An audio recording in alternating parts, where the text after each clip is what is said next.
Expand your vocabulary with our core 2,000 words ebook. It's free and packed with essential expressions that you'll use on a daily basis. Start building your vocabulary today. Click the link in the description below to download your free French ebook before it's gone.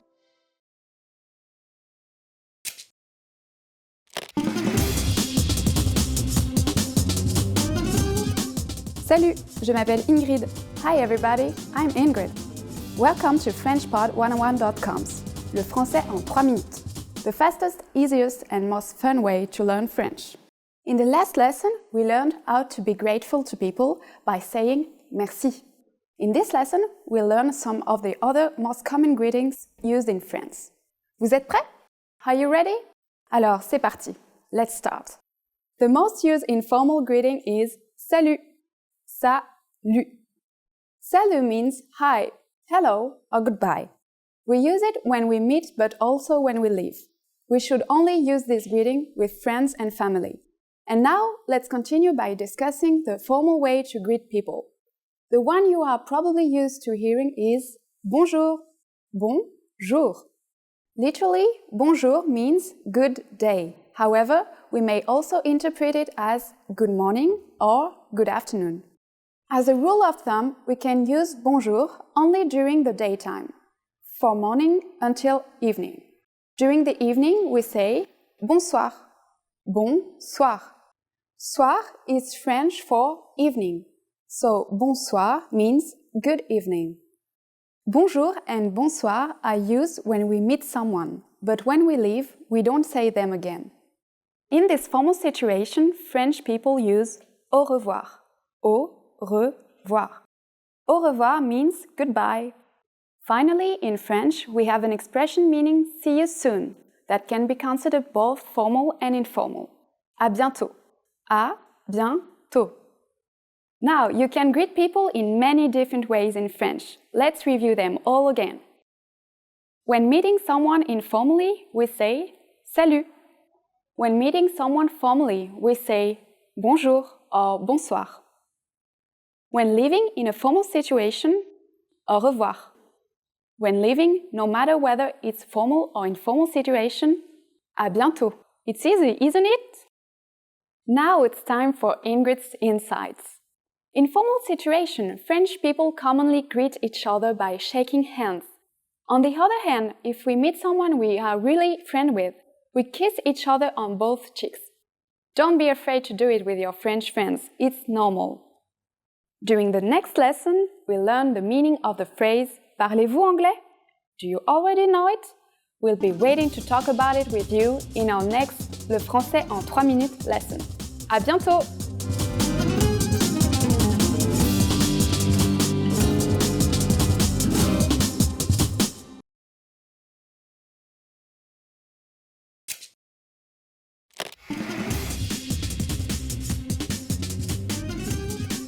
Welcome to FrenchPod101.coms, le français en 3 minutes. The fastest, easiest and the most fun way to learn French. Salut, je m'appelle Ingrid. Enchantée. Hi, I'm Ingrid. Nice to meet you. In this series, we are going to learn basic French expressions. It's super easy and it only takes 3 minutes. In this lesson, you're going to learn how to introduce yourself in French. There are only 2 sentences you need to do it. But first, it is important to clarify that in French, there is a difference between the formal and the informal language. Let's first see how French people introduce themselves in an informal situation. Salut, je m'appelle Ingrid. Enchantée de te rencontrer. Hi, I'm Ingrid. Nice to meet you. Salut, je m'appelle Ingrid. Enchantée de te rencontrer. Start by saying salut, je m'appelle. Then say your name. Salut, je m'appelle Ingrid. Finally, say enchantée de te rencontrer. Salut, je m'appelle Ingrid. Enchantée de te rencontrer. And now, let's see the same sentence in formal speech. Bonjour, je m'appelle Ingrid Dubreuil. Je suis enchantée de vous rencontrer. Good morning, I'm Ingrid Dubreuil. Nice to meet you. Bonjour, je m'appelle Ingrid Dubreuil. Je suis enchantée de vous rencontrer. So, what has changed from the previous introduction? Let's take a closer look at this together. Salut has been substituted with the formal greeting bonjour, French for good day. Je m'appelle Ingrid has not been changed. Je m'appelle stands in both cases for I am. However, during a formal self-introduction, we always say our last name, so I said Ingrid Dubreuil. Here, you would say your full name. Finally, pay attention to the ending. We went from te rencontrer to vous rencontrer. What is changing is the French word for you. In a formal sentence, we use the more polite word vous. One more time. The informal way to introduce yourself in French is Salut, je m'appelle Ingrid. Enchantée de te rencontrer. The formal way to introduce yourself is Bonjour, je m'appelle Ingrid Dubreuil. Je suis enchantée de vous rencontrer. Now it's time for Ingrid's Insights. When you introduce yourself, it's a good habit to shake hands in France, and if you are not sure whether to use Enchantée de te rencontrer or Enchantée de vous rencontrer, just simply say Enchantée, as I said at the beginning of this lesson. If you use the correct sentence with French people, they are definitely going to be impressed. Do you know how we say thank you in French? You will learn how to say this and many other words in the next lesson. À bientôt pour la prochaine leçon. See you then!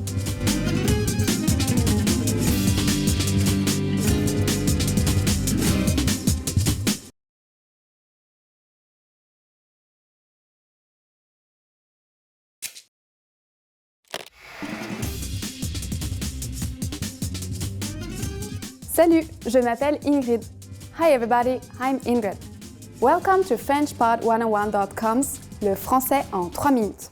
The fastest, easiest and most fun way to learn French. In the last lesson, we learned how to introduce ourselves in French. Today, we are going to learn how to use good manners as we thank people. Vous êtes prêts? Are you ready? Alors, c'est parti! So, let's start. There are several ways to thank someone. Let's start with the easiest. It is just one word. Merci. Merci. Merci means thank you. When saying thank you very much, you just need to add beaucoup. Merci beaucoup. Merci beaucoup. Beaucoup means a lot. So merci beaucoup is like saying thank you very much. During the last lesson, we mentioned both the informal and the formal way of speaking French. Merci is the casual way to thank someone. If you want to be more formal, there is another phrase you should use. Je vous remercie. Je vous remercie. Let's break this phrase down. Je is I, and vous is the formal word for you. Remercie means give thanks. I give thanks to you. Je vous remercie. How do you answer? It's easy. There are basically two different ways to do it. The first is de rien. De rien. De rien literally means it's nothing, but it is the equivalent of you are welcome. The other way to say you are welcome is the expression je vous en prie. Je vous en prie. Literally, this phrase means I beg you to do it or please do, but it has become a common and polite way to respond to someone thanking you. So when someone's saying merci to you, we can simply reply with de rien or je vous en prie. Now it's time for Ingrid's Insights. If you're not sure about whether to use merci or je vous remercie, just keep it simple. You don't have to worry about formal or informal situations. Merci can be used with just about anyone, anywhere or at any time. Do you know what au revoir means? In our next lesson, you will learn this and other greetings in French. À bientôt et merci à la prochaine leçon.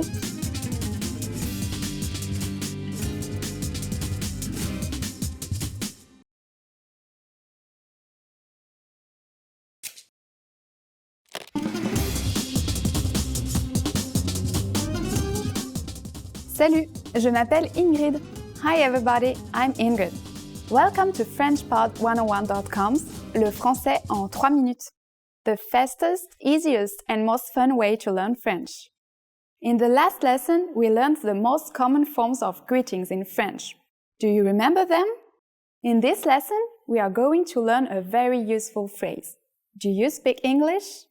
If you find yourself in a situation where you need assistance in English, this phrase can be a lifesaver. And because you're asking it in French, you can be sure that everyone will understand what you're saying, even if their answer is no. Here's the informal way to say it. Est-ce que tu parles anglais? Est-ce que tu parles anglais? In French, verbs change depending on the pronoun that is used. Please notice the word tu in the middle of the sentence. Remember that this is the informal way to say you. The next word is the verb parler, which means to speak. Because it's referring to tu, it's conjugated to tu parles. Est-ce que is an interrogative form to introduce a question. It is similar to the English word do here. And you probably recognize anglais, that is English. Est-ce que tu parles anglais? To learn how to properly conjugate verbs like parler, please look at the Absolute Beginner series on FrenchPod101.com. You can find very detailed grammar lessons and resources there. We are now going to make this sentence formal. First, we need to use a formal version of you, which is vous. If we change the word to vous, we will conjugate parler differently. It becomes this, but it's pronounced the same way, parler. Est-ce que vous parlez anglais? Est-ce que vous parlez anglais? Adding excuse-moi, excuse me, the sentence becomes even more polite. Excusez-moi, est-ce que vous parlez anglais? Excusez-moi, est-ce que vous parlez anglais? The responses you will receive could be one of these three. Oui, yes. Oui. Un peu, a little. Un peu. Non, je ne parle pas anglais. No, I don't speak English. Non, je ne parle pas anglais. Since this last one is a negative statement, we need to say ne before the verb, parle, and pas after it. Notice that the verb parle is slightly different from parler. Remember, the verb changed depending on the pronoun used. We are now talking about je, French for I, thus I don't speak is je ne parle pas. Now it's time for Ingrid's insights. For those of you who are not only English speakers, you can obviously use this question with any other language you need. French people study other European languages at school, so maybe you will get lucky. Just substitute anglais with English, Italien for Italian, Russe for Russian, Espagnol for Spanish, Allemand for German, and any other languages. In this lesson, we mentioned the expression excusez-moi. But did you know that this could also be used as an apology? In the next lesson, we will learn this and other ways to apologize in French. It's never too late to show your good manners with French people. I'll see you in our next Le Français en 3 minutes. À bientôt!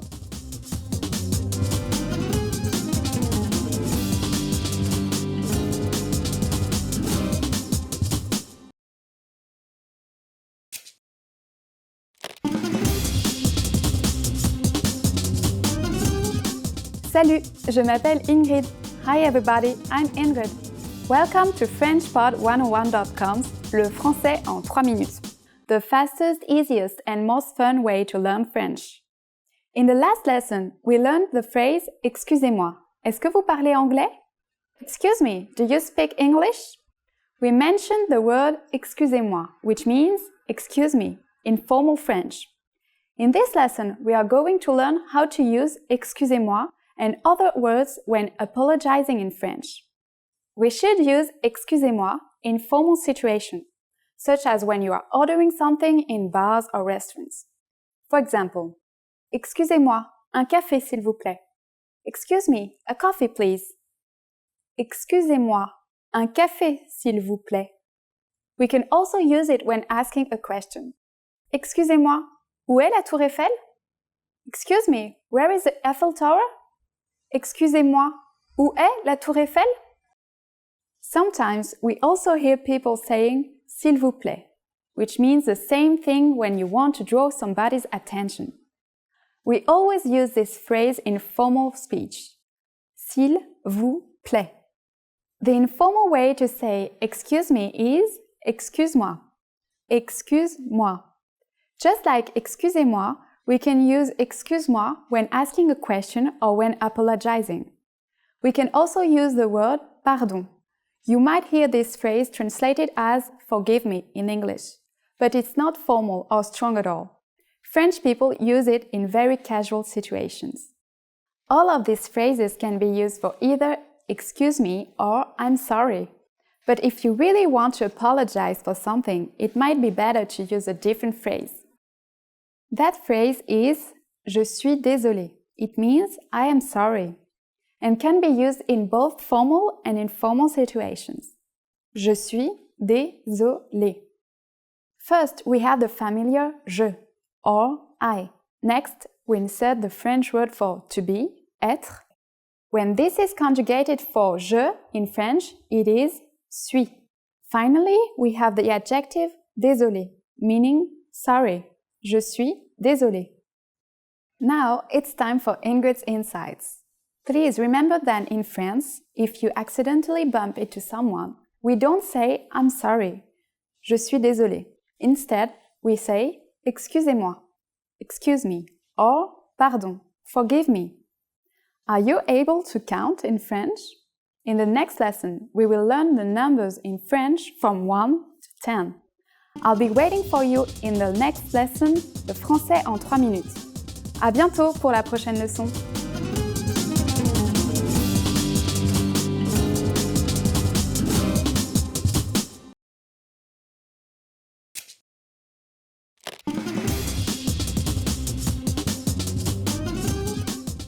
Salut, je m'appelle Ingrid. Hi everybody, I'm Ingrid. Welcome to FrenchPod101.com, le français en 3 minutes.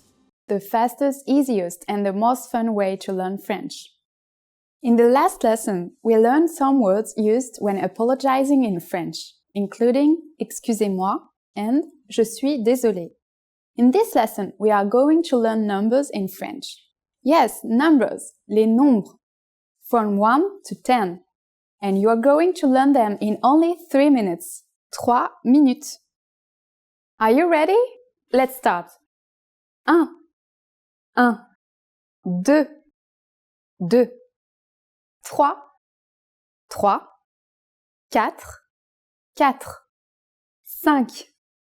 5, 6, 6, 7, 7, 8, 8, 9, 9, 10, 10. Okay, now repeat after me. I'll say the numbers and give you time to repeat each one. 1, 2, 3, 4, 5, 6, 7, 8, 9, 10. Great job! So what is before 1? Do you know? It's the same as in English, but with a different pronunciation. Zéro. Zéro. You don't have any more excuses. You can give your friends your cell phone number in French. Let's try together. We'll use the phrase Mon numéro c'est le, which means my number is. Mon numéro c'est le. Mon numéro c'est le 3 3 7 1 2 2 4 9 6 8.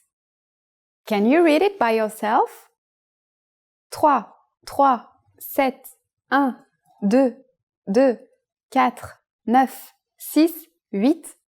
Perfect. Now it's time for Ingrid's insights. When we go to the post office in France, we sometimes have to stand in line with a number.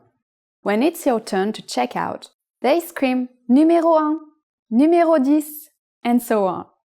Learn your numbers well so you can be ready. Do you know the French word for 100? In the next lesson, we are going to learn the numbers from 11 to 100 in French. Your task now is to practice the numbers we studied in this lesson, from 1 to 10. À bientôt pour la prochaine leçon!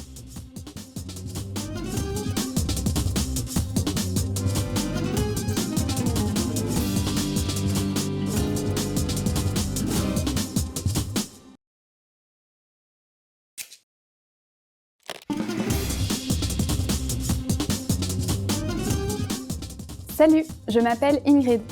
Hi everybody, I'm Ingrid. Welcome to FrenchPod101.com's Le français en 3 minutes. The fastest, easiest and the most fun way to learn French.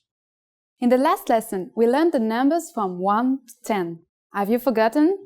Here, I'll tell you again. 1, 2, 3, 4, 5, 6, 7, 8, 9, 10. And now, let's continue from 11. 11, 11, 12, 12, 13, 13, 14, 14, 15, 15, 16, 16, 17, 17, 18, 18, 19, 19. And finally, we have 20, 20. Okay, now repeat after me. I'll say the numbers and give you time to repeat each one. 11, 12, 13, 14, 15, 16, 17, 18, 19, 20. These numbers may seem harder to remember, but you really just have to memorize 11, 12, 13, 14, 15, 16, and 20. But for 17, 18, 19, the numbers always start with 10 or 10. Let's not stop at 20. Counting from 10 to 100 is super easy. Now I'll give you the tens. 30, 40, 50, 60, 70, 80, 90, 100. While you have to memorize a few of these numbers, there are a couple of tricks that will make memorizing them incredibly easy. Notice that 60 is 60 and 70 is 70. Do you remember what this means? Of course, it is a number for 10. So 70 is simply 60-10, 70. 70. 80 is 80. Can you break this down? The first part, which we learned in the previous lesson, is 4. The second part we learned earlier in this lesson. What does it mean? That's right, 20. So altogether, saying 80 is like saying 4 20s. 4 20. And 90, 90, is just like 70. Add 10 to the number before. 80 plus 10 is 90. 90. 90. The last thing to learn today is how to form compound numbers above 20. This is also super easy. Take the tens and simply add the numbers you learned in the previous lesson. Let's try it out. How would you say 56 in French? Let's take it step by step. 50 is 50, and then add 6. 56. It's done. Isn't that easy? Let's make another number. For instance, 98. Take 90, 90, and add 8, 8. 98. One last tricky part. If you're trying to add the number 1 in the compound number, for example 21 or 31, you need to add an et before 1. 21 is not 21, it is 21. 31 is 31. After only 2 lessons, you're now able to count to 100 in French. In the next lesson, we are going to put your number knowledge to use. Do you have the skills to go shopping in France? If not, I'll be waiting for you in the next lesson, le français en 3 minutes. À bientôt pour la prochaine leçon!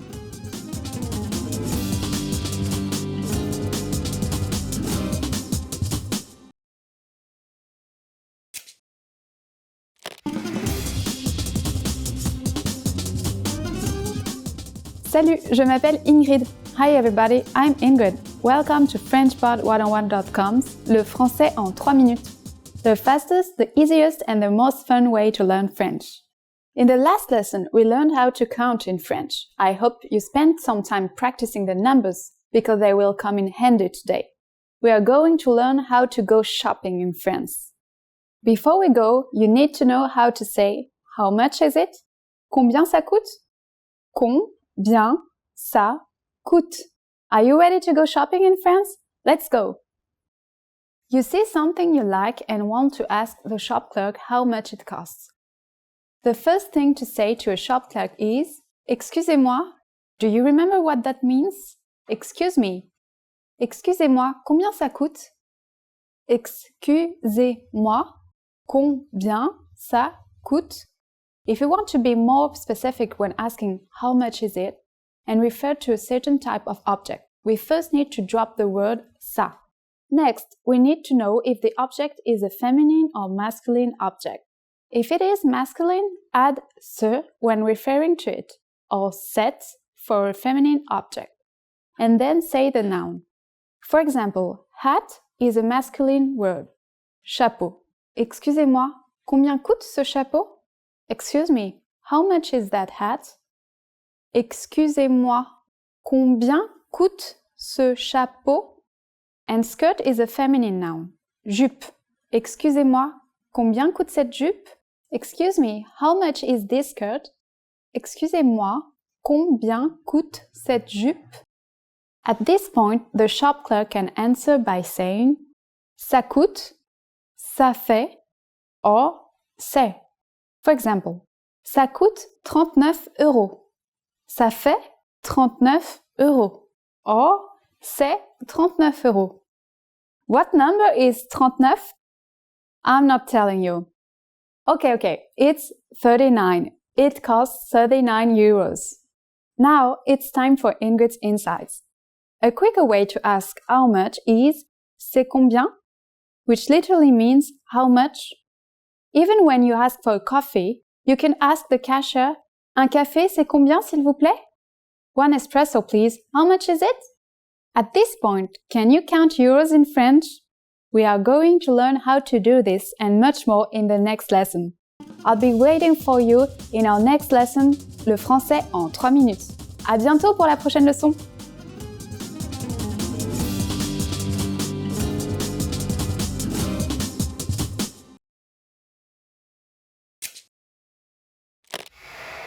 Hi everybody, Candice here. Welcome to Ask a Teacher, where I answer your most common French questions.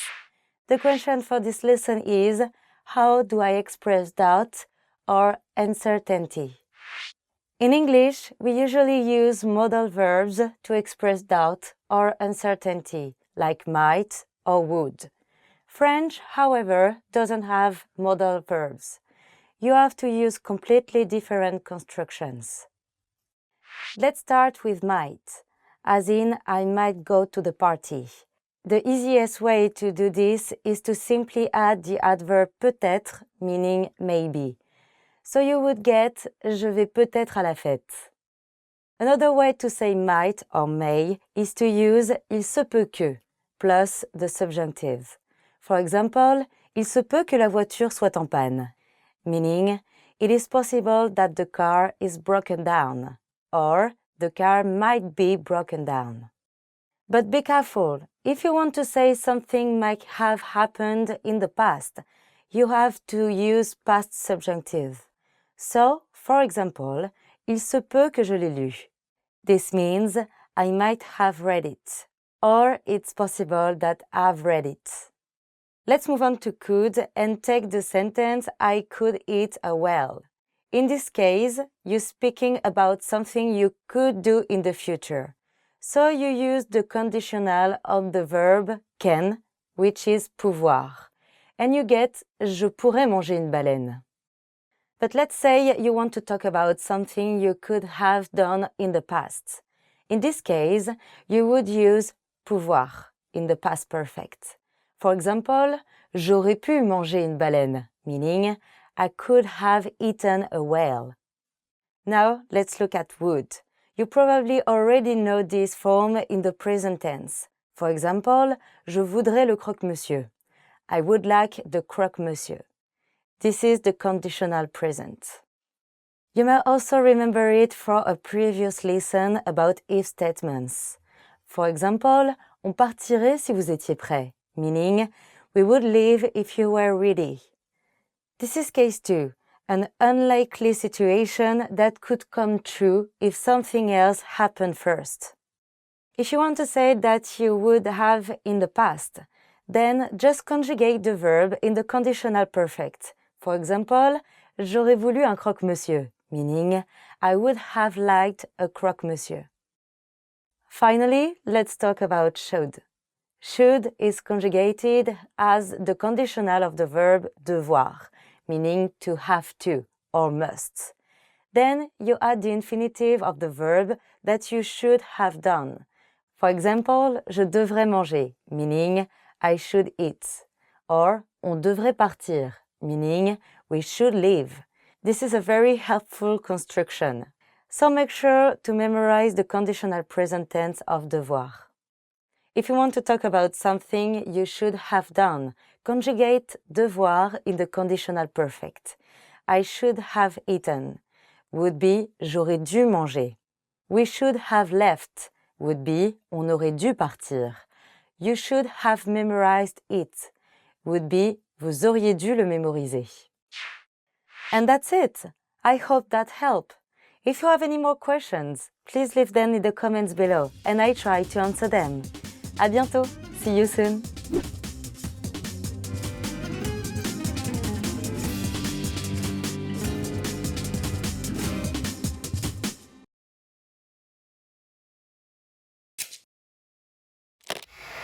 Hi everybody, Candice here. Welcome to Ask a Teacher, while I answer your most common French questions. The question for this lesson is, what are bandes dessinées? Bandes dessinées are comics and they are an important part of French culture. France has the third largest comic book market in the world, after US and Japan. In fact, BDs are often called le neuvième art, or the ninth art. Unlike typical comics, which are usually funny or just for kids, French BDs can be about almost any subject and for any age. Bandes dessinées are also a great way to improve your French, since many are targeted to children. You may already know some. It should be noted that a lot of these BDs were made by Belgian authors. Les BD franco-belges are comics that are made for French and Belgian audiences. Because they share the same language, they often share comics as well. Here are some popular series you might want to check out. Les Aventures de Tintin, or The Adventures of Tintin, is a famous comic about a young detective, his dog, and his strange friends. Astérix is a funny series about Gauls resisting the Romans.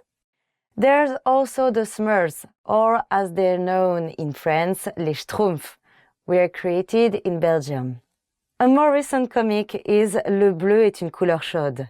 It was recently made into the film. Blue is the warmest color. Persepolis is another recent bande dessinée about a girl growing up during the Iranian Revolution. So if you want to improve your French, try reading bande dessinée.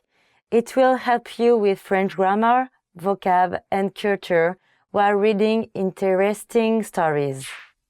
That's it. Do you have any more questions? Please leave them in the comments below and I try to answer them. À bientôt. See you soon.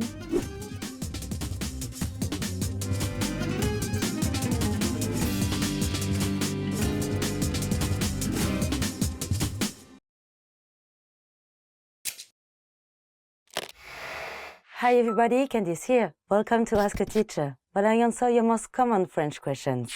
The question for this lesson is, what are the different uses of chez? This is a good example of a word that has multiple meanings. You've probably already learned that chez plus a personal pronoun means home. For example, je rentre chez moi means I'm going back home. But it can also mean at an office. For example, j'ai trouvé un emploi chez Disney means I found a job at Disney. And j'ai un rendez-vous chez le médecin means I have a meeting at the doctor's office. Finally, chez can be translated as among or pertaining to. For example, chez les Français, c'est normal de manger du cheval means among French people, it's normal to eat horse meat. And chez les Américains, les socialistes sont assez rares means among Americans, socialists are rather rare. And chez lui, c'est bizarre means that's strange for him. So to recap, chez can be a preposition to refer to someone's house or office. But it can also be a more figurative preposition, meaning for them, amongst these people, etc. It has a fairly broad meaning and can be used in lots of situations. For example, if you want to talk about American culture or politics, you can use the same phrase, chez les Américains. As long as the subject is understood, chez works just fine. Try to incorporate it into your spoken French. You will sound much more fluent, even when you don't know a word. Do you have any more questions? Please leave them in the comments below, and I try to answer them. À bientôt! See you soon!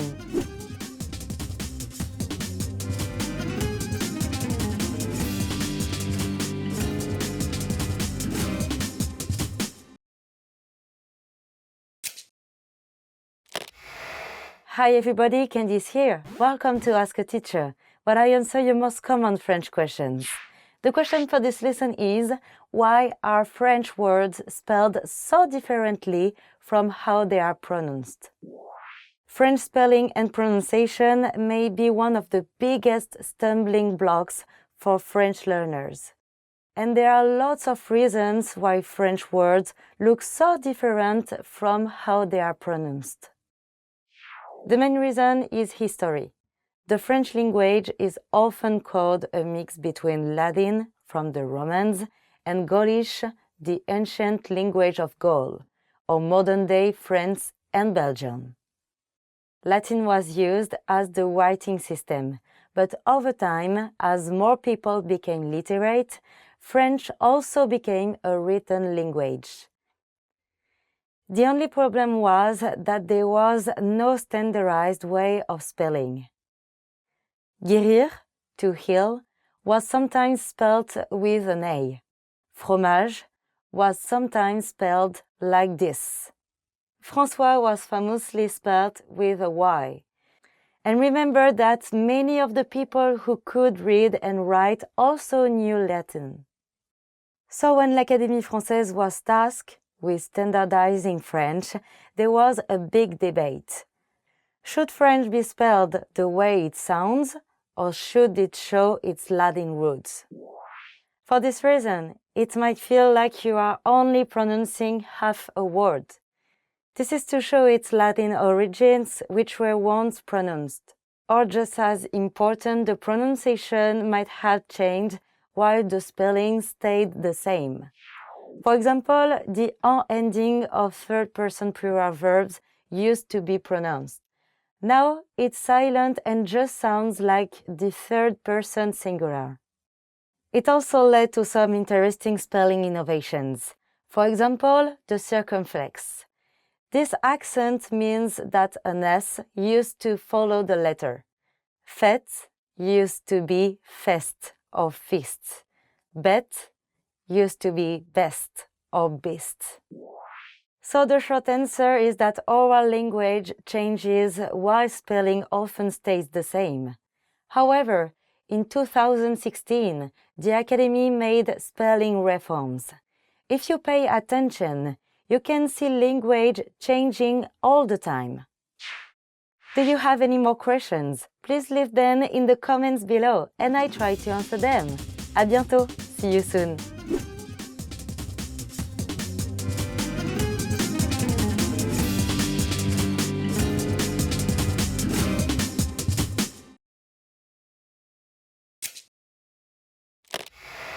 Hi everybody, Candice here. Welcome to Ask a Teacher, where I answer your most common French questions. The question for this lesson is, why do some verbs sometimes use être and sometimes use avoir to make passé composé? As you might remember, some verbs in passé composé are conjugated with être instead of avoir. These verbs are our Dr. and Mrs. Van der Trump verbs. Dr. and Mrs. Van der Trump is a mnemonic device for remembering the verbs conjugated with être. They are verbs associated with movement and change. But sometimes you will see a Van der Trump verb conjugated with avoir instead. Why? It all has to do with meaning. If you are talking about the subject moving or changing, use être. You use avoir as your auxiliary verb when there is an object involved. Let's take a look and see how the meaning changes with some examples. Je suis sortie le soir means I went out for the night. J'ai sorti les valises means I took out the suitcases. Because the action is happening to the suitcases, you use avoir. Je suis montée means I went up, while j'ai monté les valises means I brought up the suitcases. And je suis descendue du train means I got off the train. J'ai descendu les valises means I brought down the suitcases. Je suis rentrée means I came back home, while j'ai rentré les chiens means I brought in the dogs. Je suis retournée à la ville means I came back to the city, while j'ai retourné la table means I turned the table over. Here's a tricky one. Je suis montée dans l'ascenseur. J'ai monté l'escalier. The first means I went upstairs in the elevator, and the second means I took the stairs up. So be careful. Passé is a special verb because the meanings are very different. Je suis passée par la librairie means I passed by the bookstore, or I went by the bookstore. J'ai passé l'été à Dakar means I spent the summer in Dakar. If you want to describe movement, use être to conjugate passé. If you want to talk about figurative passing, like passing time, use avoir. For example, elle est passée par la porte means she went out through the door. And elle a passé le week-end avec son copain means she spent the weekend with her boyfriend. Finally, il m'a passé le sel means he passed me the salt. So remember that if you conjugate with avoir, the action is happening to a direct object. If you use être, the action is happening to you. That's it. I hope that answered your question. If you have any more questions, please leave them in the comments below, and I try to answer them. À bientôt. See you soon.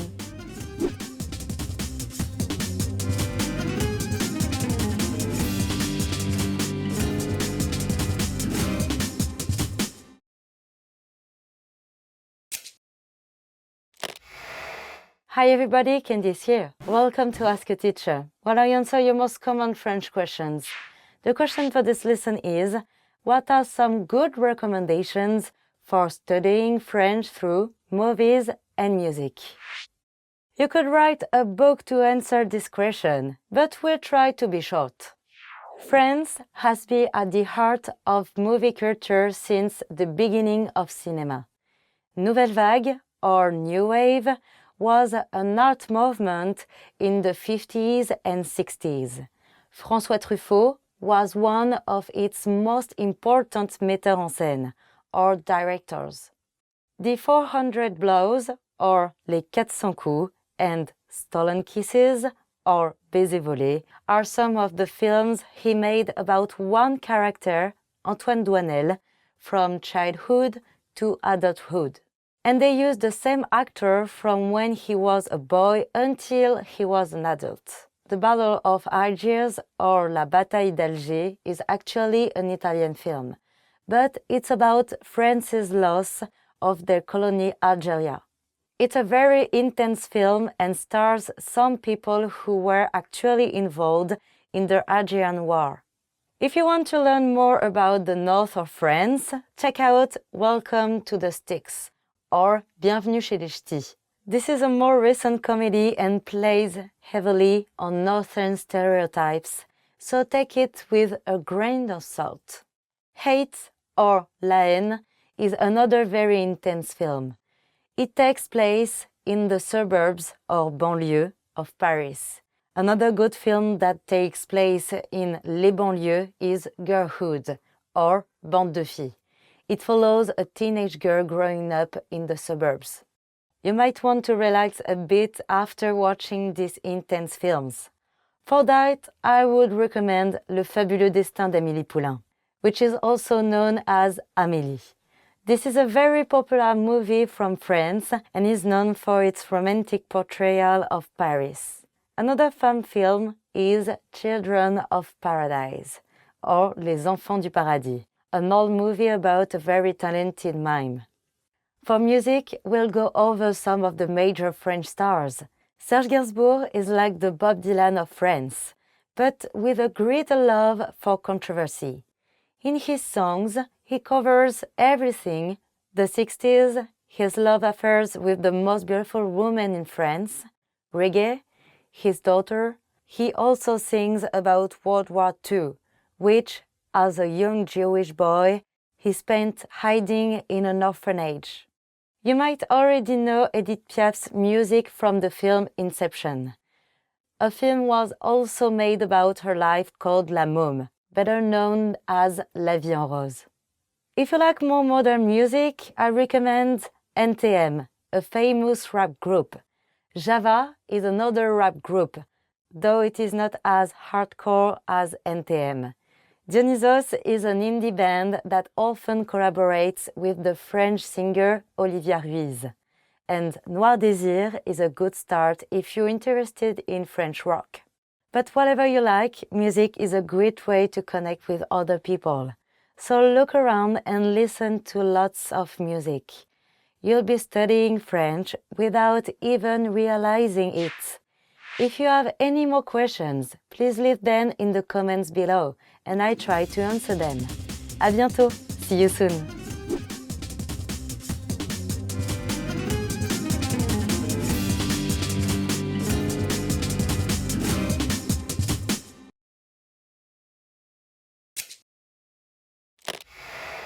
Hi everybody, Candice here. Welcome to Ask a Teacher, when I answer your most common French questions. The question for this lesson is, when should I use the pronoun on? On is a very useful personal pronoun. It is conjugated exactly the same as il ou elle, meaning he or she, and it means either one or we. On is a special pronoun because sometimes it refers to no one in particular.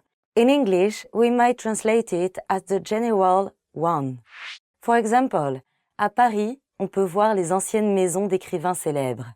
Means, in Paris, one can see the former homes of famous writers.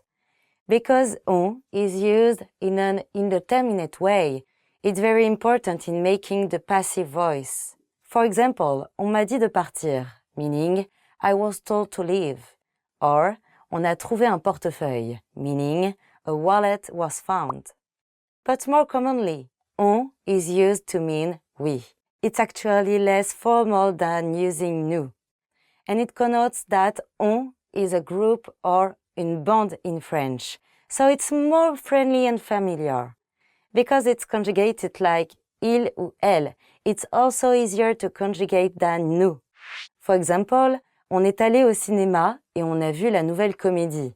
Means, we went to the movies and saw the new comedy. On is used all the time by native speakers and it's easier to conjugate. So, if you use on, you'll sound more fluent and have less to conjugate. And that's it! If you have any more questions, please leave them in the comments below and I try to answer them. À bientôt! See you soon!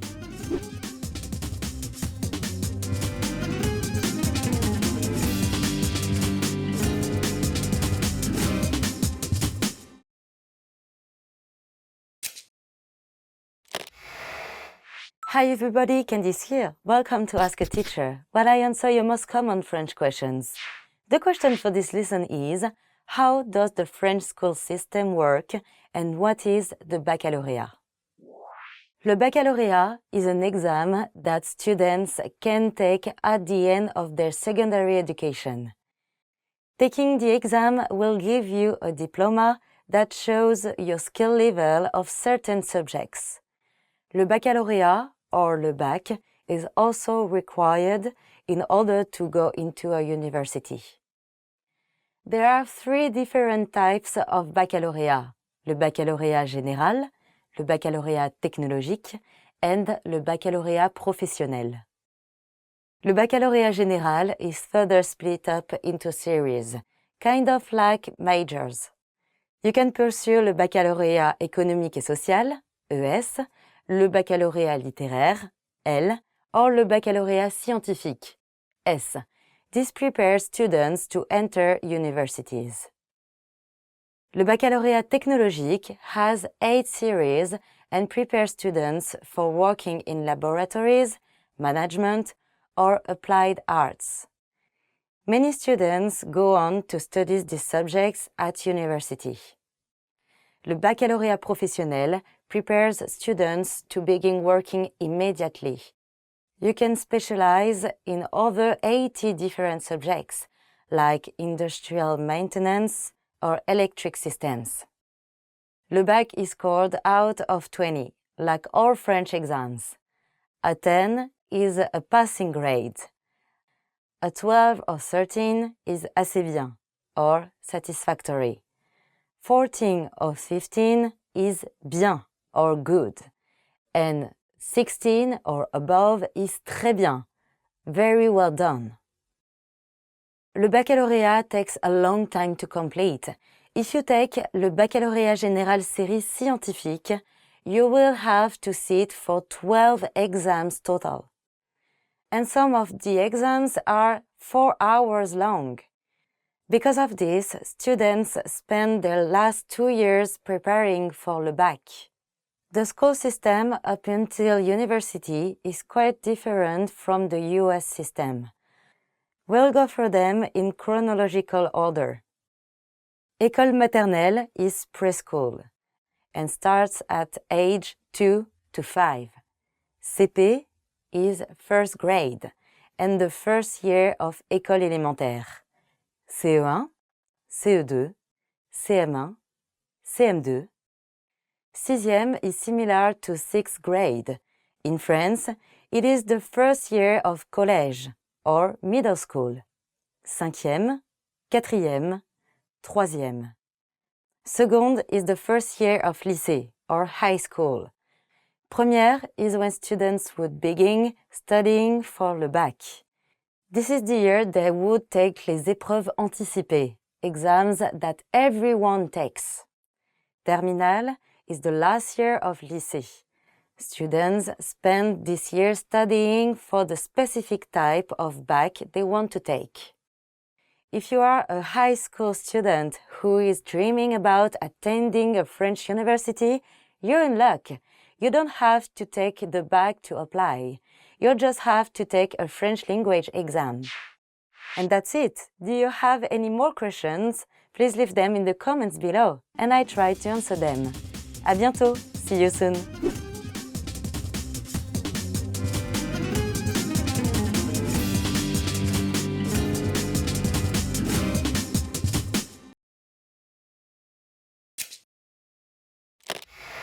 Hi everybody, Candice here. Welcome to Ask a Teacher, where I answer your most common French questions.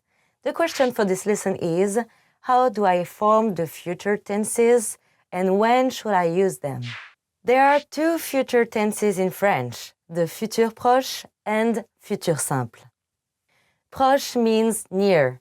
When we use futur proche, we're talking about the near future, things that will happen soon.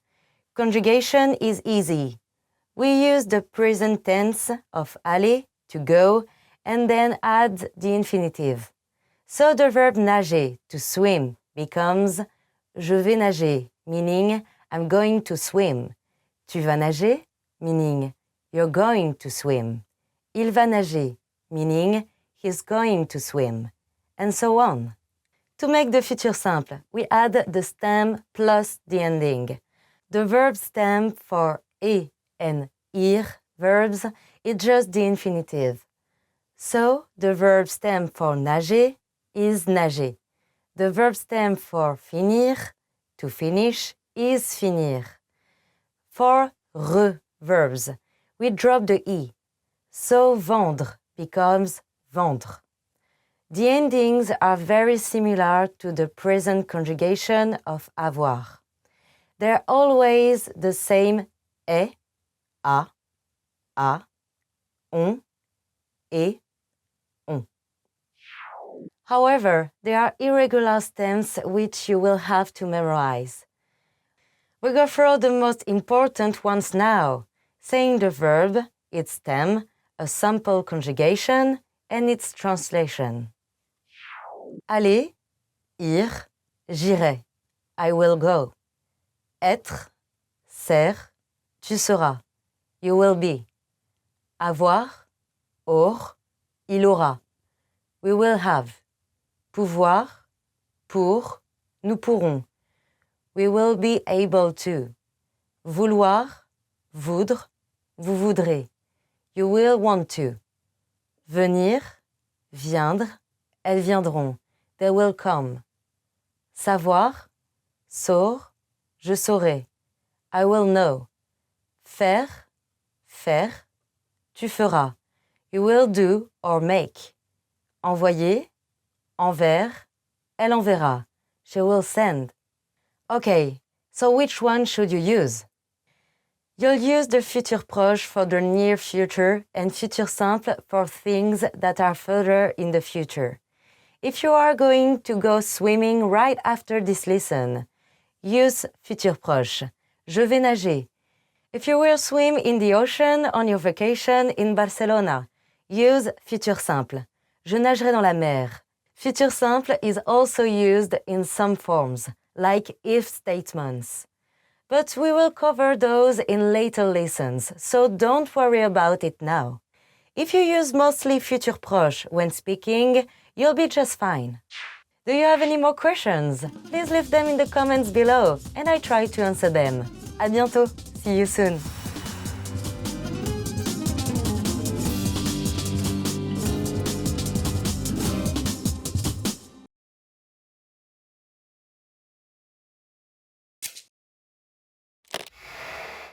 Hi everybody, Candice here. Welcome to Ask a Teacher, where I answer your most common French questions. The question for this lesson is, what is l'Académie Française?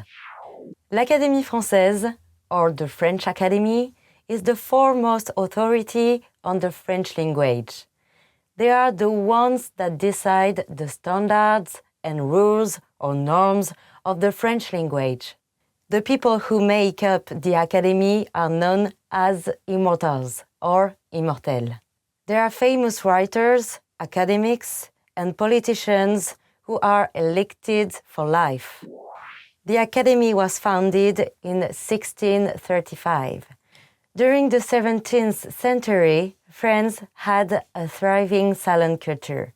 A salon is a gathering where people interact for amusement and also to spread knowledge through conversation. Here, men and women of different classes could discuss art, politics, and language on equal footing. This salon culture helped establish France as the center of culture. It also made French the language of refinement and reason in Europe. The Academy began as a salon, but Cardinal de Richelieu, chief minister of Louis XIII, took it under his wing. He was determined to create a powerful French state centered around the king. He turned the academy into a public institution and charged it with making clear rules for the French language. But what is the purpose of the academy? Its main goal is to produce the French dictionary. However, it took a long time to finish. The first dictionary published by the academy took 54 years to complete. Today, the Academy still meets and creates dictionaries. Its rules are not always followed, even by members of the government, but it still has a powerful influence on French culture. The French language is one of the main things that binds French people together. Many people see the French language as France's greatest achievement.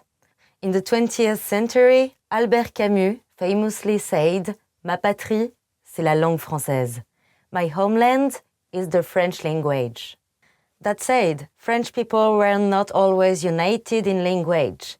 Instead of one language, there were many regional languages. In 1794, at least 6 million people out of 28 million French citizens couldn't speak French at all. During the French Revolution, for the first time, the government needed the consent of the people. The French language became one way to unify citizens. Some revolutionaries in Paris were extremely suspicious of regional dialects and identities. These days, regional dialects are not as common, but they still exist. Corsican, Breton, Gallo, Basque, Franco-Provençal, Occitan, and Catalan have official status in their regions. And that's it. I hope I answered your question. If you have any more questions, please leave a comment below and I try to answer them. À bientôt. See you soon.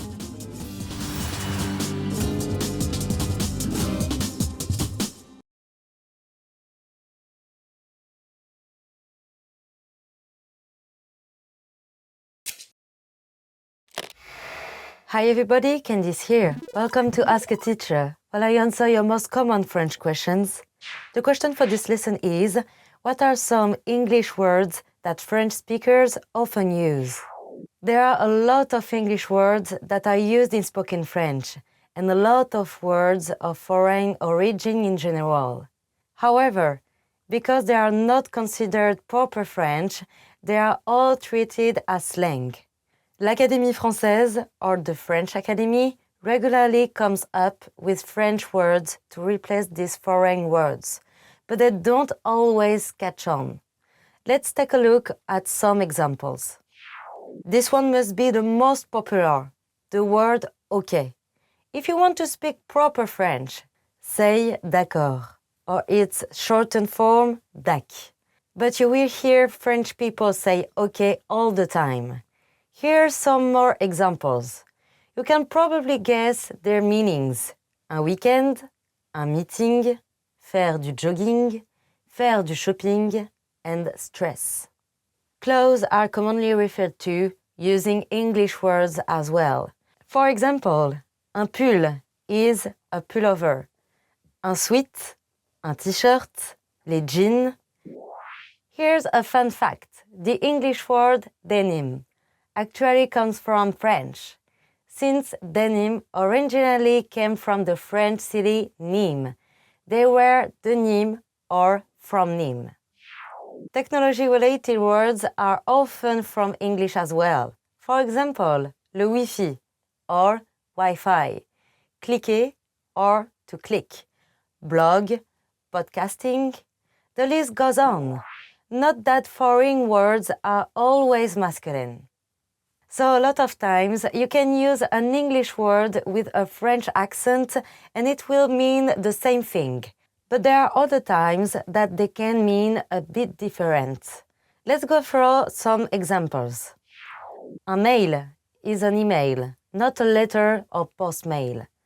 Top actually means best. Here's one that's a bit tricky. An interview. If someone is being interviewed by the press, then it's un interview. If you are going to a job interview, then it's un entretien. Here are also some non-English loan words which comes from Arabic. Un bled means a small town. Le Casbah means house. And kiffer is a verb meaning to like or love. And that's it for now. Do you have any more questions? Please leave them in the comments below and I try to answer them. À bientôt. See you soon.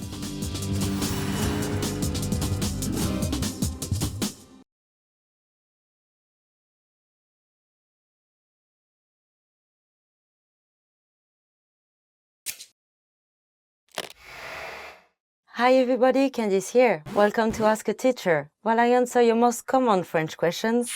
The question for this lesson is, what are some good words to connect and contrast sentences or thoughts? This is a very important subject. Using connecting words will help you express more complex ideas. It will bring your French to the next level and you'll sound much more fluent. Here are some useful words to get you started. If you want to add more to what you've said, use these phrases. En plus, meaning in addition to. En outre, meaning moreover. Du coup, meaning so that means. Note that du coup is very informal and should only be used in conversation. If you want to show a causal relationship, you might use puisque, meaning since or because. For example, puisque c'est l'été, je mange une glace. This means, since it's summer, I eat ice cream. If you want to contradict a sentence, you might use malgré, meaning despite. An example is, je me suis endormi malgré le bruit, meaning, I fell asleep despite the noise. Cependant and néanmoins both mean however. Quant à means as for example, quant à lui, il n'a pas pu dormir. This means, as for him, he couldn't sleep. Sinon means otherwise. An example is, faites la vaisselle, sinon les abeilles vont revenir. Meaning, wash the dishes, otherwise the bees will come back. Alors que and tandis que both mean whereas or while. And bien que means even though. This needs to be followed by the subjunctive. Okay, that's it. Try using these words in your conversations. They will really help take your French to the next level. Do you have any more questions? Please leave them in the comments below and I try to answer them. À bientôt. See you soon.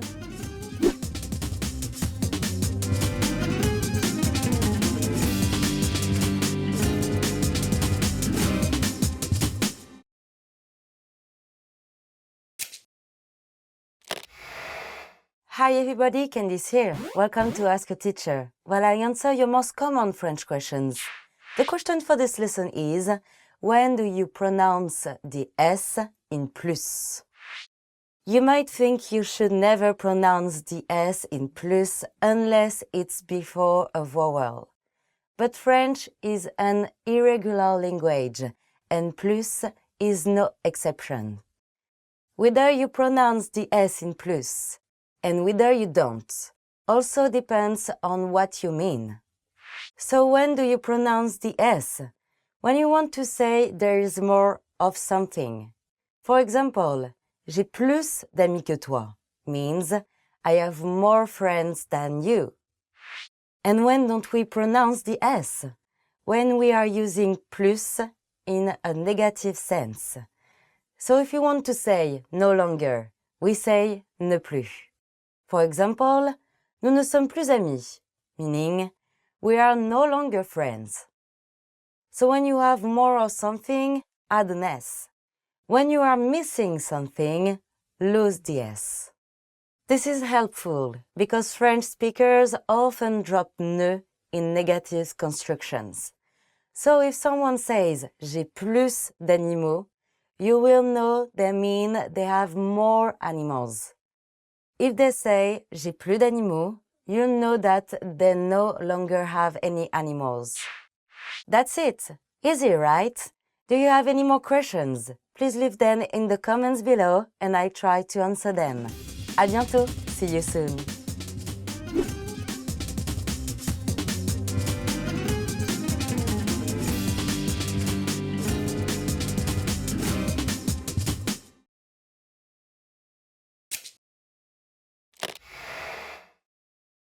Hi everybody, Candice here. Welcome to Ask a Teacher, where I answer your most common French questions.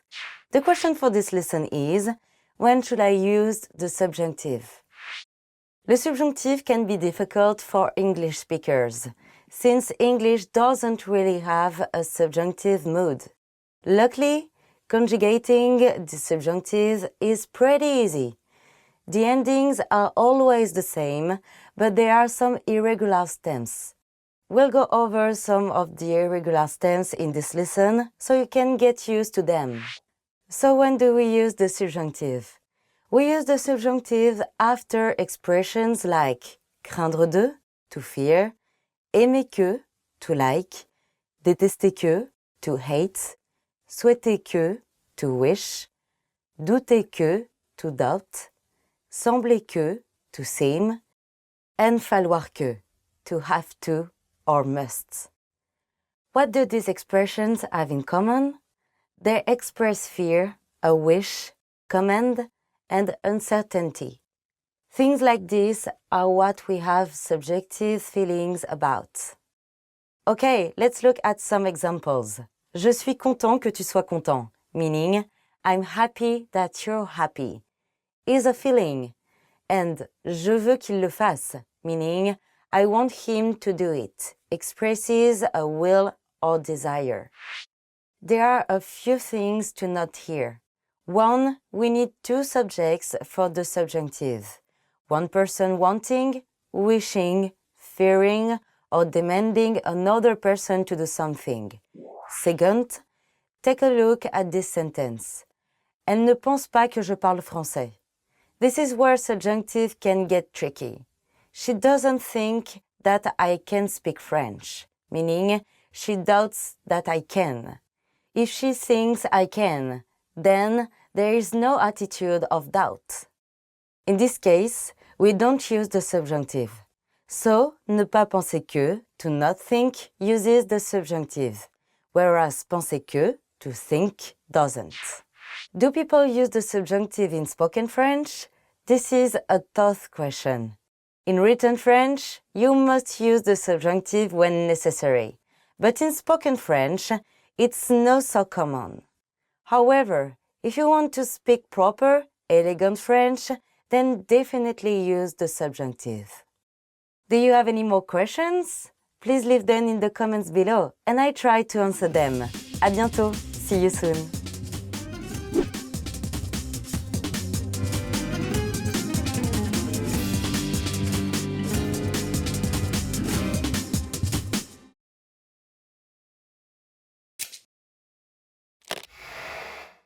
Hi everybody, Candice here. Welcome to Ask a Teacher, where I answer your most common French questions. The question for this lesson is, how do I make if statements in French? If statements are a great example of conditional sentences. This means that one part of the sentence is conditional to the other part. It can only happen if the other one does. There are three ways of making an if statement, and they vary in how likely or unlikely something is to happen.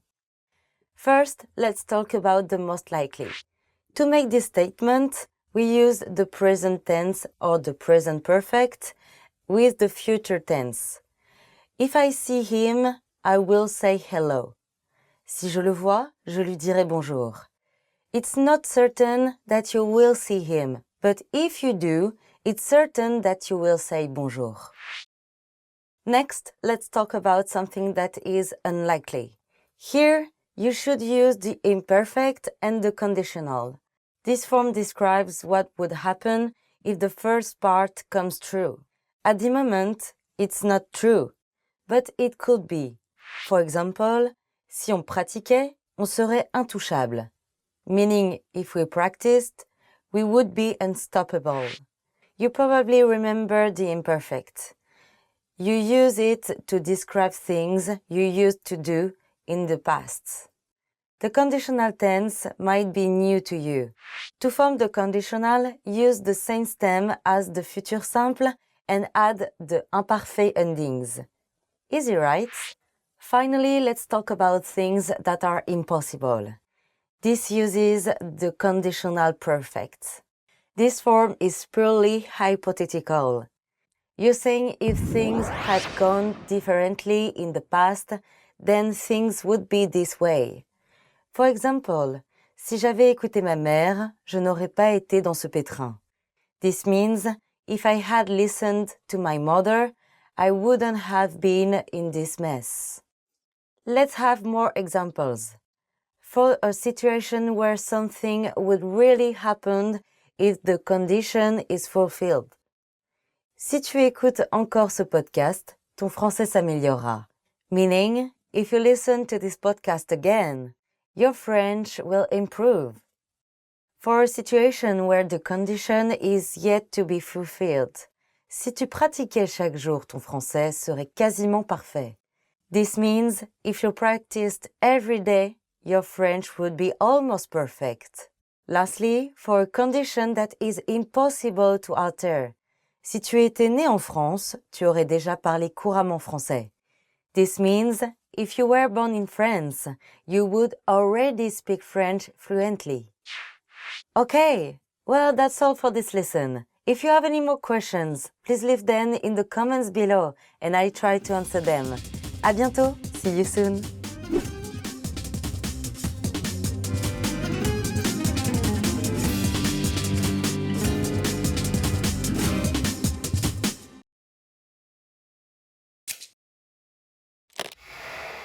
Hi everybody, Candice here. Welcome to Ask a Teacher, where I answer your most common French questions. The question for this lesson is, how do you say something looks like, resemble, smells like, or tastes like? First, let's go through the useful verbs. Ressembler means to resemble. An example is, il ressemble à un acteur que je connais, meaning he looks like an actor I know. Another verb is se ressembler, meaning to look alike.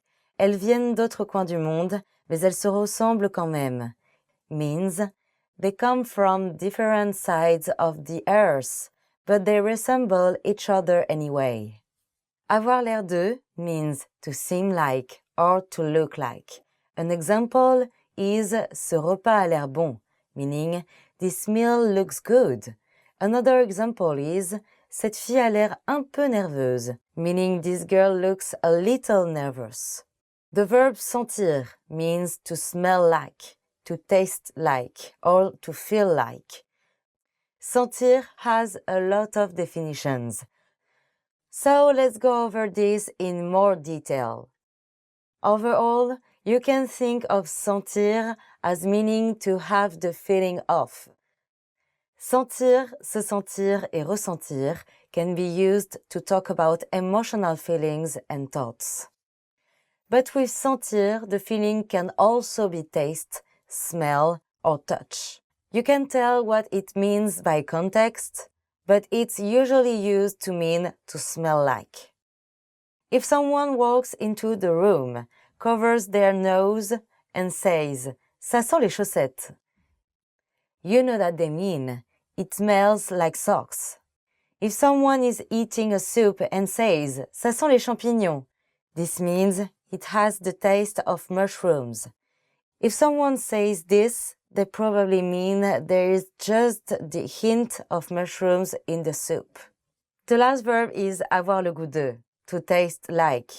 An example with this is, "Ça a le goût de quoi exactement?" This means, what does it taste like exactly? Be careful not to mix up avoir le goût de and goûter, because goûter means to literally taste something and you can't use it to say something tastes like. The subject has to be a person. So, un potage ne peut pas goûter d'ail means a soup cannot taste the garlic. And it doesn't make any sense. The correct sentence would look like this. Je voudrais goûter le vin d'Alsace. I would like to try Alsatian wine. Goûter is a great verb for sharing and for trying new food, which you definitely want to do in France. Here are more examples. Tu veux le goûter? Meaning, do you want to try it? Or, goûter le pain, il est frais. Meaning, try the bread, it's fresh. And that's it for this lesson. If you have any more questions, please leave them in the comments below and I try to answer them. À bientôt. See you soon.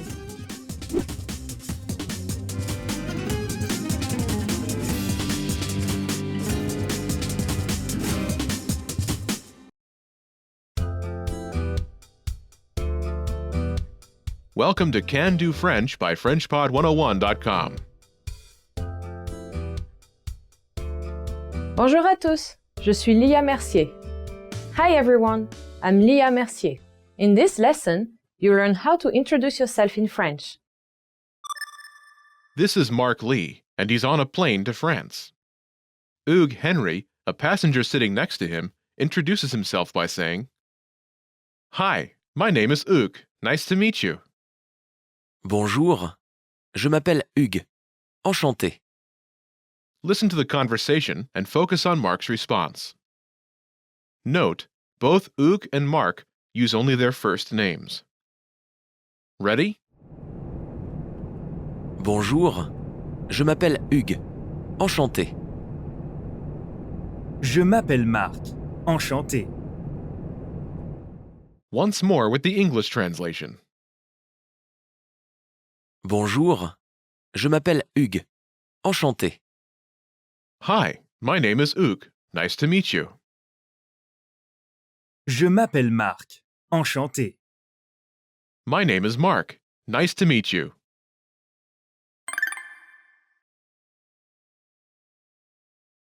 Let's take a closer look at Mark's response. Do you remember how Mark Lee introduces himself? My name is Mark. Nice to meet you.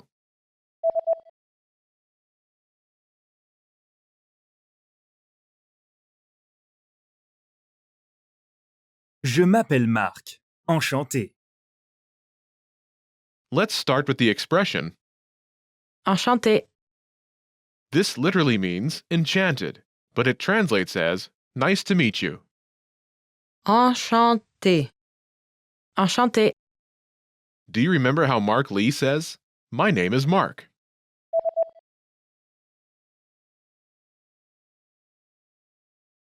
Je m'appelle Marc. First is Je. I. Je. Je. Next is, M'appelle. which translates as call myself. M'appelle. M'appelle. This starts with Me. me. Me. Me. Next is Appelle. call, as in I call. Appelle. Appelle. Appelle. Is from the verb, Appeler. meaning to call. Appeler. Me.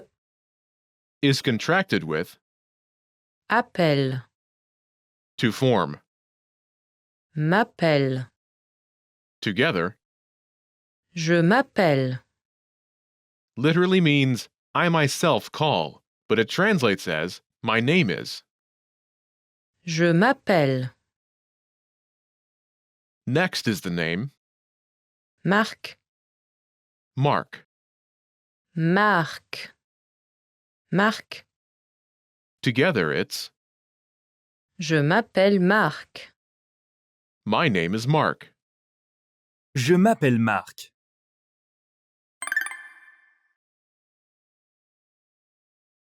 The pattern is Je m'appelle name. my name is name. Je m'appelle name. To use this pattern, simply replace the name placeholder with your name. Imagine you're Karen. In French, Karen. Karen. Karen.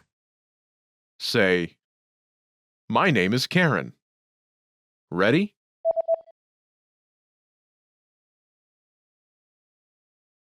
Je m'appelle Karen. My name is Karen.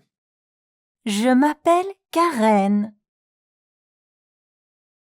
In written French, the spelling of the expression enchanté will depend on the genders of a speaker. For male speakers, enchanté. For female speakers, enchanté. Note the additional E at the end of the word. The pronunciation of these two variations will be exactly the same.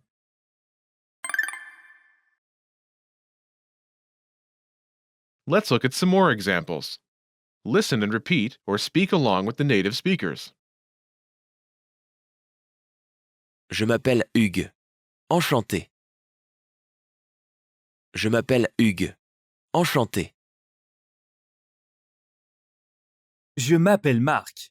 Enchanté. Je m'appelle Marc.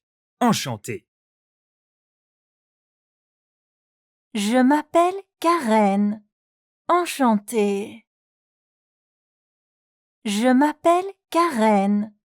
Enchantée. Je m'appelle Lia. Enchantée. Je m'appelle Lia. Enchantée. Je suis Sadia, enchantée. Je suis Sadia, enchantée. Did you notice how the last speaker uses a different pattern?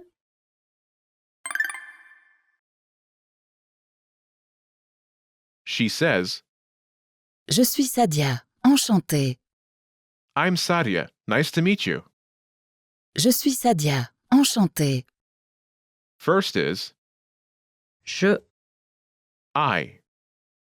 Je Next is suis. am. Suis. Suis. Suis. Is from the verb, Être. meaning to be. Être. Next is the name, Sadia. Sadia. Sadia. Sadia. Altogether, Je suis Sadia. I am Sadia. Je suis Sadia. The pattern is, Je suis name. I am name. Je suis name. You should be aware of this pattern, but for this lesson, we'll use the pattern, Je m'appelle name. My name is name. Je m'appelle name.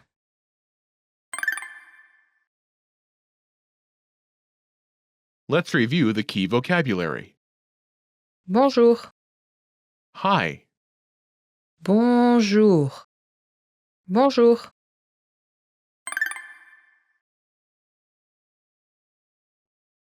Let's review.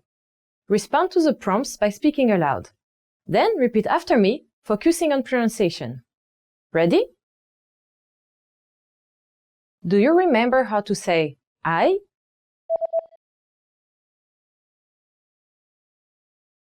Je. Je. And how to say I call myself?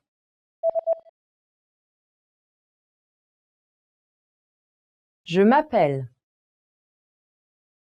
Je m'appelle. Do you remember how Mark says, My name is Mark?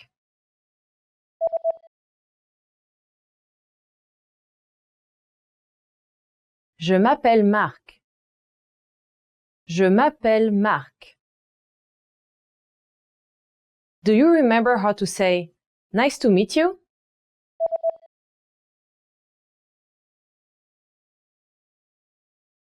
Enchanté. Enchanté. Do you remember how Mark says, My name is Mark. Nice to meet you?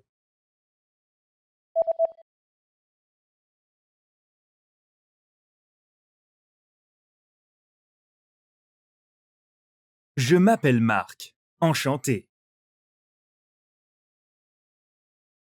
Je m'appelle Marc. Enchanté. Do you remember how Hugues says hi?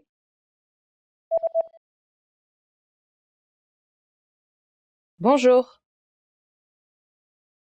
Bonjour. Do you remember how Hugues says, "Hi, my name is Hugues. Nice to meet you."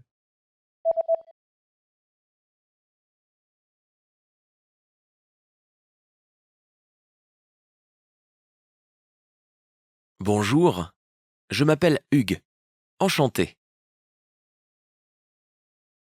Bonjour, je m'appelle Hugues. Enchanté.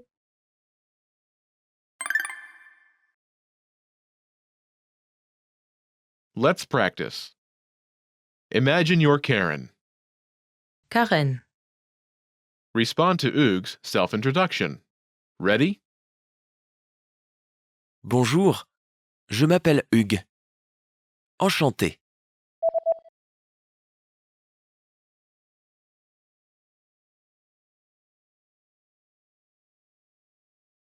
Je m'appelle Karen. Enchantée. Listen again and repeat. Je m'appelle Karen. Enchantée.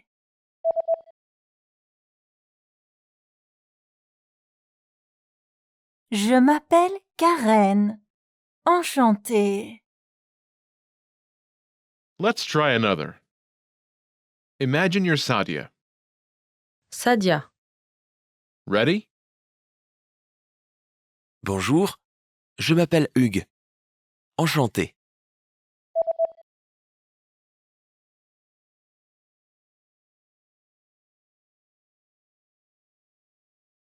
Je m'appelle Sadia.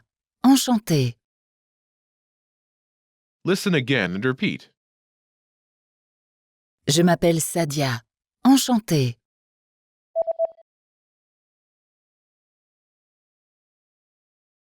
Je m'appelle Sadia. Enchantée. Let's try one more. Imagine you're Leah. Leah. Ready? Bonjour, je m'appelle Hugues. Enchanté.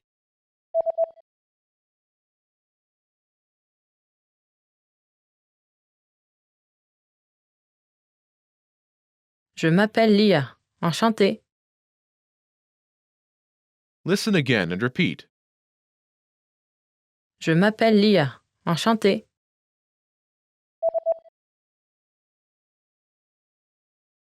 Je m'appelle Leah. Enchantée. In France, when two people meet for the first time, it's also common to just say your name on its own. Right after saying bonjour, you pause a bit and give your name. For example, bonjour, Leah. Enchantée. Hello, Leah. Nice to meet you. This is the end of this lesson. Remember, these can-do lessons are about learning practical language skills. What's next? Show us what you can do. When you're ready, take your assessment. You can take it again and again, so try any time you like. Our teachers will assess it and give you your results. Well done! Now you know how to introduce yourself in French. That's all there is to it.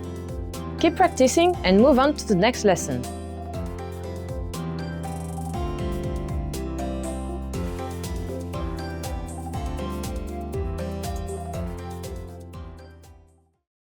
This is the end of this lesson. Now, here's what you can do to cement this conversation in your head. Review the conversation with our dialogue tool and lesson transcripts. Study the key words and phrases with our spaced repetition flashcards. Review the key grammar and cultural tips inside the lesson notes. And test yourself with our assessment tests. So click the link in the description right now and sign up for your free lifetime account to access our Can-Do course. Well done! Now you know how to introduce yourself in French. That's all there is to it. Keep practicing and move on to the next lesson.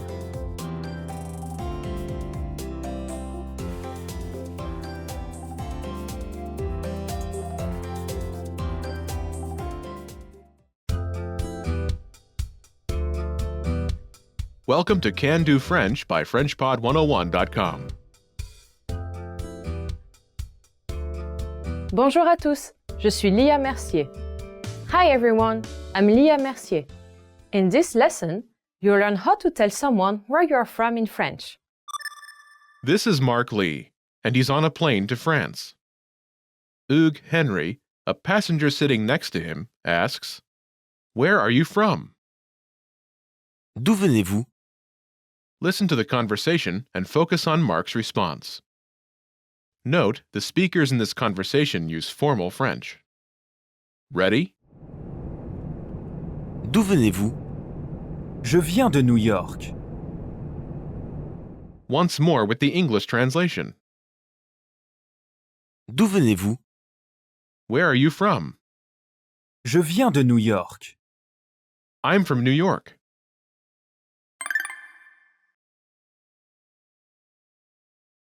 Let's take a closer look at the conversation. Do you remember how Hugues Henry asks, "Where are you from?"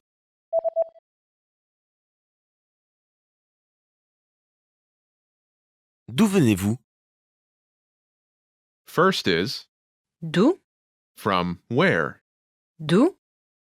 This starts with De. which translates as from in this context. De. De. Next is Où? meaning where. Où? Où? De. Is contracted with Où? to form. D'où? Next is Venez. come, as in you come. Venez. Venez. Venez. Is from the verb Venir. meaning to come. Venir.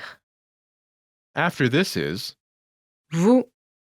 which is literally the plural form of you, as in you all. But it's also the formal way to address a single person, as is the case here. Vous. Vous.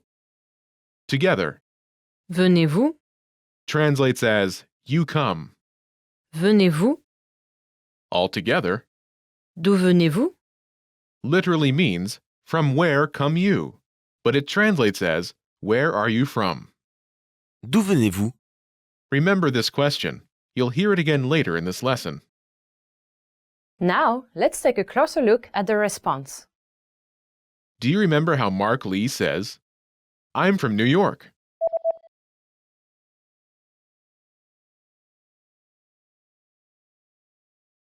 Je viens de New York.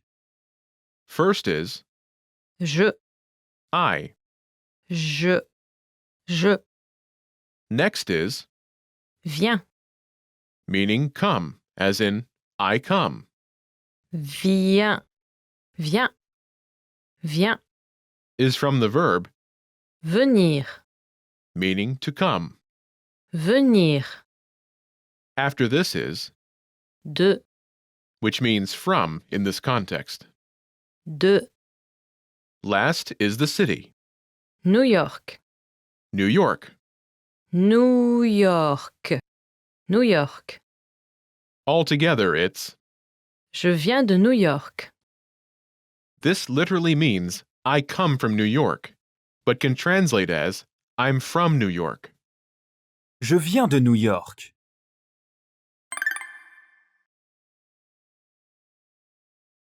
The pattern is Je viens de city name. I'm from city name. Je viens de city name. To use this pattern, simply replace the city name placeholder with the name of your hometown. Imagine you're from Sydney. Sydney. Sydney.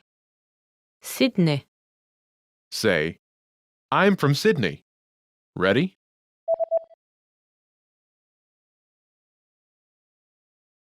Je viens de Sydney. I'm from Sydney. Je viens de Sydney. When talking about where you're from, de is used before feminine nouns. All cities are feminine in French, so when talking about your hometown or home city, use de. You can also use this pattern with countries. However, countries can be either masculine or feminine. If you use this pattern with a country name that's masculine, use du instead of de. For example, je viens de France. France, France, is feminine. Je viens du Japon. Japon, Japan, is masculine.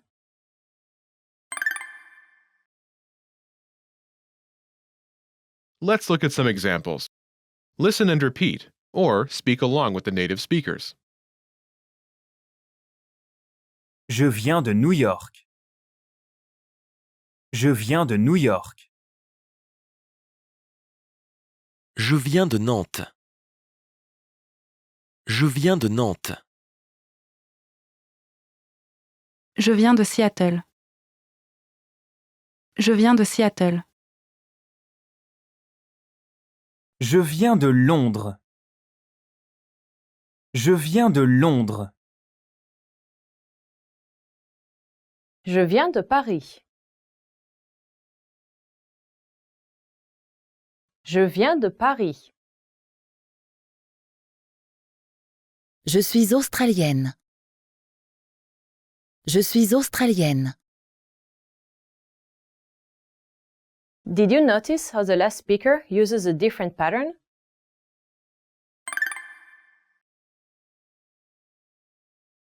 She says, Je suis australienne. I'm Australian. Je suis australienne. First is Je, I. je.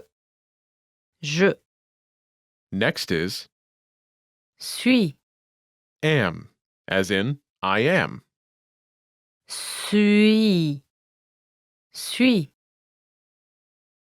suis. Is from the verb, Être, meaning to be. être. Together it's, Je suis, meaning I am. je suis After this is, australienne, meaning Australian. australienne, australienne, Note, australienne. is feminine. This pattern is, Je suis nationality. I'm nationality. Je suis nationality. In Mia Martin's case, she uses the feminine adjective Australienne. to describe herself. Je suis australienne. In the case of a male speaker from Australia, he would use a masculine adjective Australien. to describe himself. Je suis australien. I'm Australian. Je suis australien. You should be aware of this pattern, but for this lesson, we'll use the pattern Je viens de city name. I'm from city name. Je viens de city name.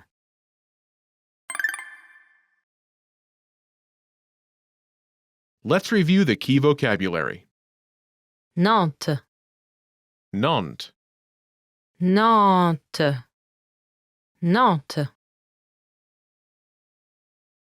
Seattle, Seattle, Seattle, Seattle. Londres, London, Londres, Londres. Paris, Paris, Paris, Paris.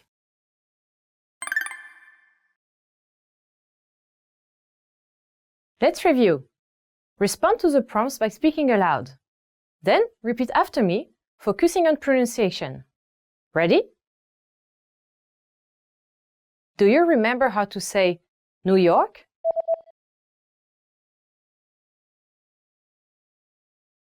New York. New York.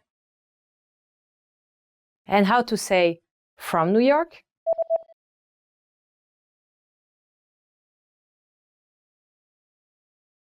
De New York. De New York. Do you remember how to say I? Je.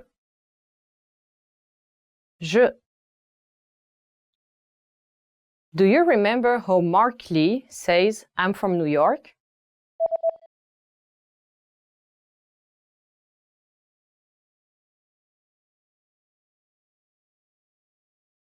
Je viens de New York. Je viens de New York. Do you remember the formal way to say you?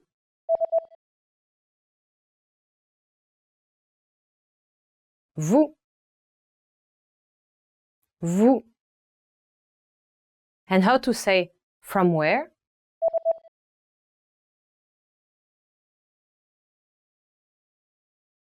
D'où. D'où. Do you remember how Hugues Henry asks, where are you from?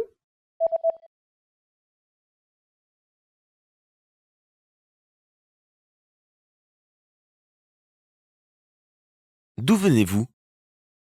D'où venez-vous? Do you remember how to say London? Londres. Londres. Do you remember how to say Seattle? Seattle. Seattle. Do you remember how to say Paris?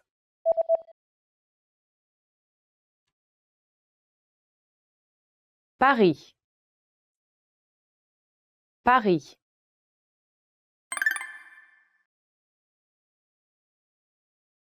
Let's practice. Imagine you're Jack Jones from London. Respond to Hugues Henry's question. Ready? D'où venez-vous?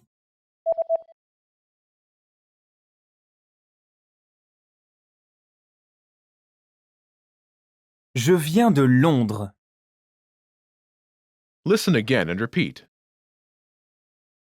Je viens de Londres.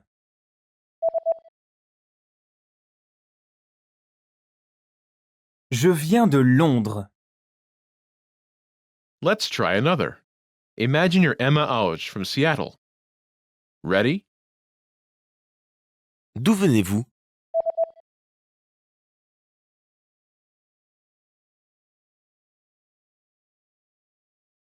Je viens de Seattle. Listen again and repeat. Je viens de Seattle.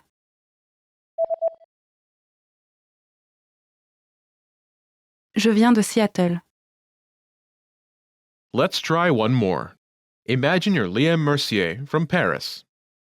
Ready? D'où venez-vous?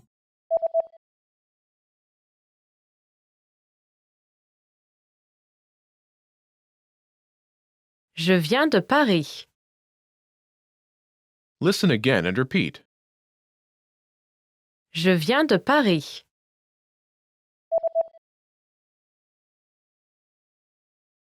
Je viens de Paris. This is the end of this lesson. Remember, these can-do lessons are about learning practical language skills. What's next? Show us what you can do. When you're ready, take your assessment. You can take it again and again, so try anytime you like. Our teachers will assess it and give you your results. Well done! Now you know how to tell where you are from in French. That's all there is to it. Keep practicing and move on to the next lesson.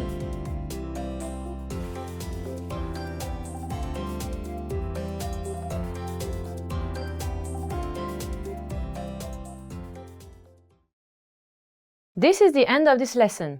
Now, here's what you can do to cement this conversation in your head. Review the conversation with our dialogue tool and lesson transcripts. Study the key words and phrases with our spaced repetition flashcards. Review the key grammar and cultural tips inside the lesson notes. And test yourself with our assessment tests. So click the link in the description right now and sign up for your free lifetime account to access our Can-Do course. Well done! Now you know how to tell where you are from in French.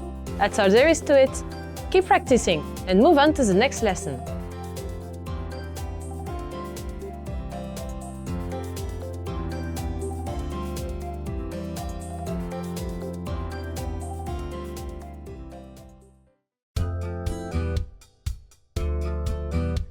Welcome to Can Do French by FrenchPod101.com. Bonjour à tous, je suis Lia Mercier. Hi everyone, I'm Lia Mercier. In this lesson, you'll learn how to talk about your occupation in French. This is Mark Lee, and he's on a plane to France. He asks the passenger sitting next to him, Hugues Henry, "Are you a student?" Êtes-vous étudiant? Listen to the conversation and focus on Hugues' response. The speakers in this conversation use formal French. Ready? Êtes-vous étudiant? Non, je ne suis pas étudiant. Je suis investisseur. Once more with the English translation. Êtes-vous étudiant? Are you a student? Non, je ne suis pas étudiant. Je suis investisseur. No, I'm not a student. I'm an investor.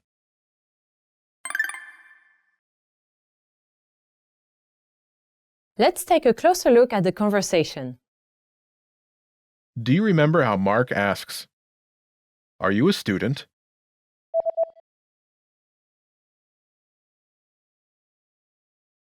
Êtes-vous étudiant? First is Être, are, as in, are you? être, être, être, Is from the verb, être, meaning to be. être. After this is Vous, the plural form of you, as in you all. But here it's the formal way to address a single person. vous, vous. Together, Êtes-vous, are you, when addressing a single person. êtes-vous, Last is the word étudiant, student. étudiant, étudiant. In French, all nouns have grammatical gender and are either singular or plural. Étudiant, Is masculine singular. Altogether, it's êtes-vous étudiant? are you a student? Êtes-vous étudiant? Now, let's take a closer look at the response. Do you remember how Hugues says, "No, I'm not a student. I'm an investor"?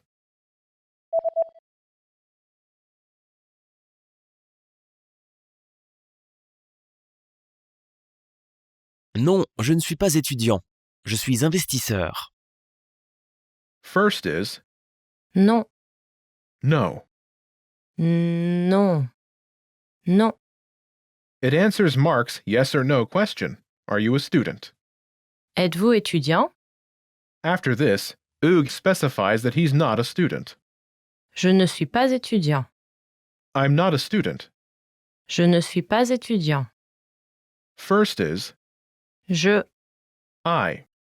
je. After this is Ne suis pas, meaning am not. ne suis pas. Let's start with Suis, meaning am, as in I am. suis, suis, suis.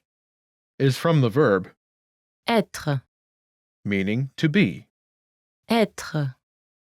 Before the verb is Ne, ne, ne. after the verb is Pas, pas, pas. together, Ne, pas, means not. ne, pas.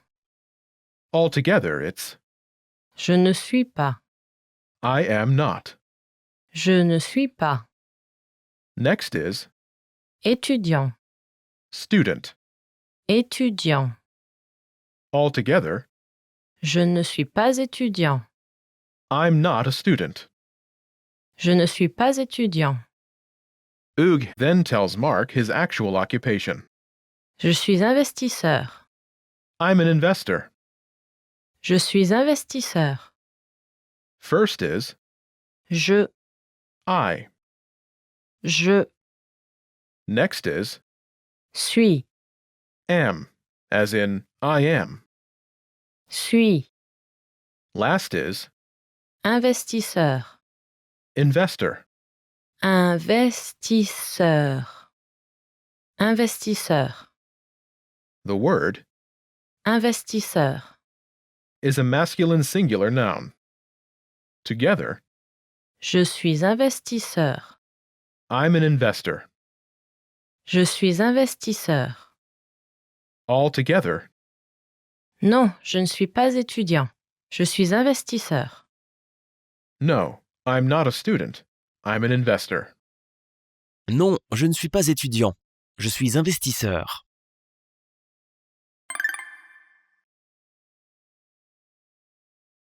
The pattern is Non, je ne suis pas occupation. Je suis actual occupation. no, I'm not occupation. I'm actual occupation. Non, je ne suis pas occupation. Je suis actual occupation. Imagine you're Emma Auge, a student. The word for female student is Étudiante. Étudiante. Étudiante. Ook asks if you're a teacher. The word for a female teacher is Professeur. Professeur. Professeur. say, no, I'm not a teacher. I'm a student. Ready?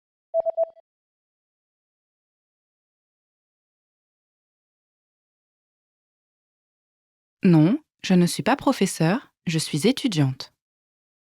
No, I'm not a teacher. I'm a student. Non, je ne suis pas professeur, je suis étudiante.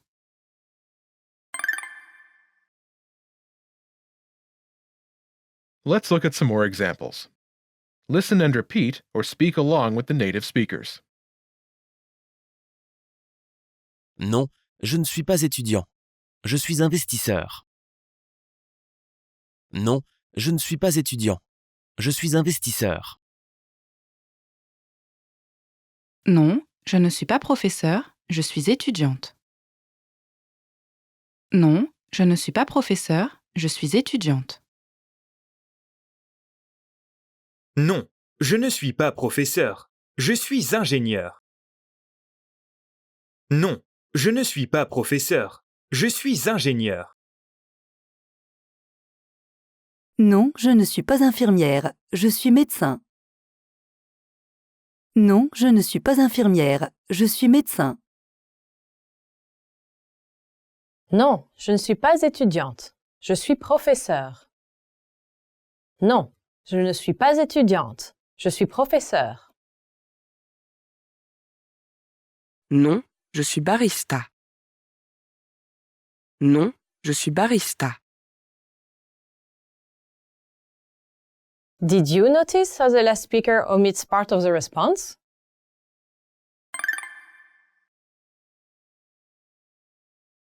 Non, je suis barista. No, I'm a barista. Non, je suis barista. When directly responding to someone's question, it's often possible to omit part of the response. Here, by simply answering, Non, no, there's no need to say, je ne suis pas étudiant. I'm not a student. The pattern is, Non, je suis actual occupation. no, I'm actual occupation. Non, je suis actual occupation. You should be aware of this pattern, but for this lesson, we'll use the pattern. Non, je ne suis pas occupation. Je suis actual occupation. No, I'm not occupation. I'm actual occupation. Non, je ne suis pas occupation. Je suis actual occupation.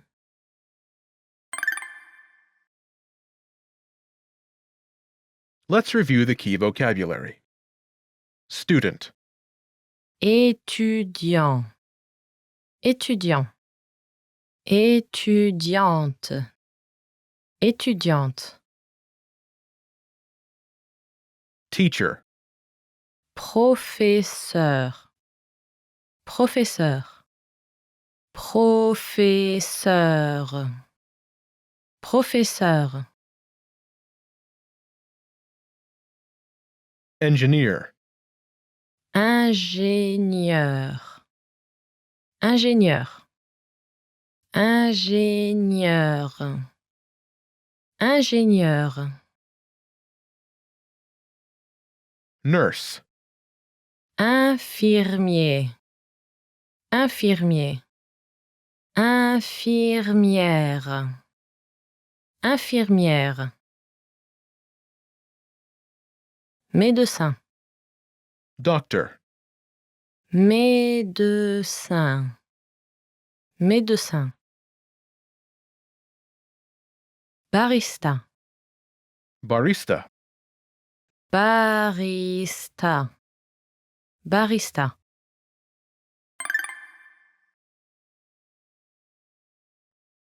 Let's review. Respond to the prompts by speaking aloud. Then, repeat after me, focusing on pronunciation. Ready? Do you remember the word for a male investor? Investisseur. Investisseur. And how to say I? Je. Je.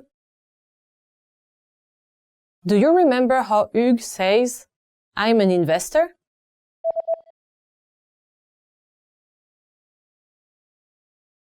Je suis investisseur. Je suis investisseur. Do you remember the word for a male student? Étudiant. Étudiant. Do you remember how Hugues says, I'm not a student?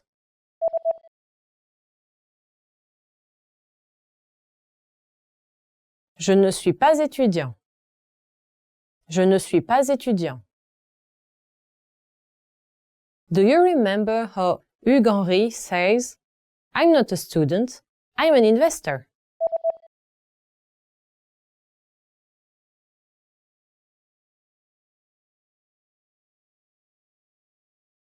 Je ne suis pas étudiant, je suis investisseur. Je ne suis pas étudiant. Je suis investisseur. Do you remember the formal way to say you? Vous. Vous. Do you remember how Mark Lee asks, Are you a student? Remember, Mark uses formal French.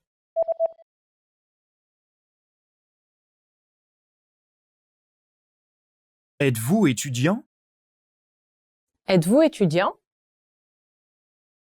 Do you remember the word for a female student?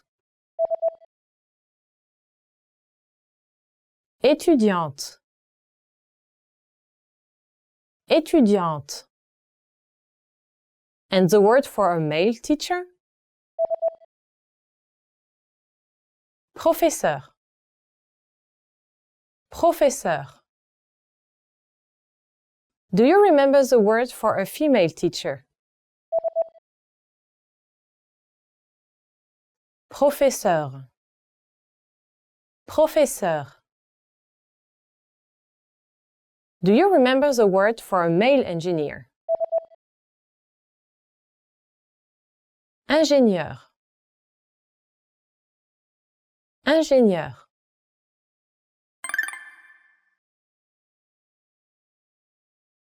Let's practice. Imagine you're Mark Lee and you're an engineer. Respond to Hugues' question. Ready? Êtes-vous professeur?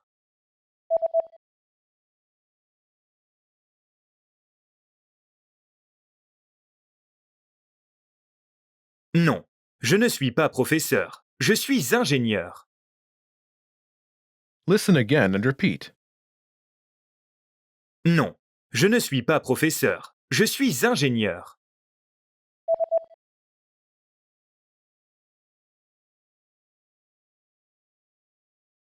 Non, je ne suis pas professeur, je suis ingénieur.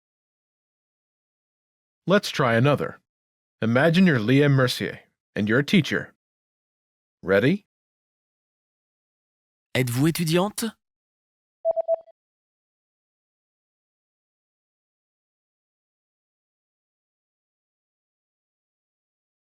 Non, je ne suis pas étudiante. Je suis professeure. Listen again and repeat. Non, je ne suis pas étudiante. Je suis professeure.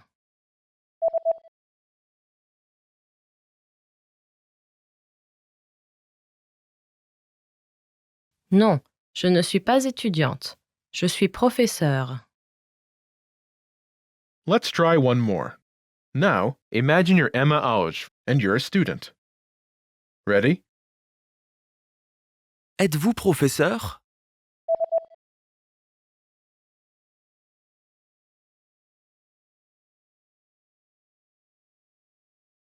Non, je ne suis pas professeur. Je suis étudiante.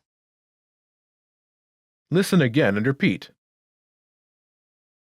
Non, je ne suis pas professeur. Je suis étudiante.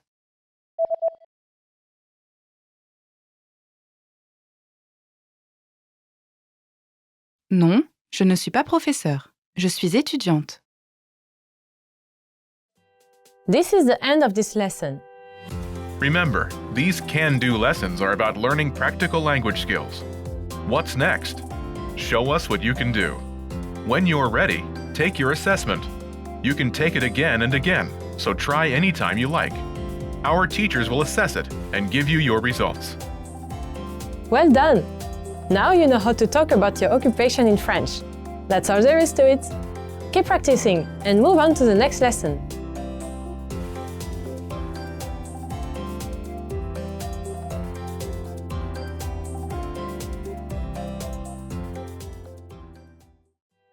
This is the end of this lesson. Now, here's what you can do to cement this conversation in your head. Review the conversation with our dialogue tool and lesson transcripts. Study the key words and phrases with our spaced repetition flashcards. Review the key grammar and cultural tips inside the lesson notes. And test yourself with our assessment tests. So click the link in the description right now and sign up for your free lifetime account to access our Can-Do course. Well done! Now you know how to talk about your occupation in French. That's all there is to it. Keep practicing and move on to the next lesson.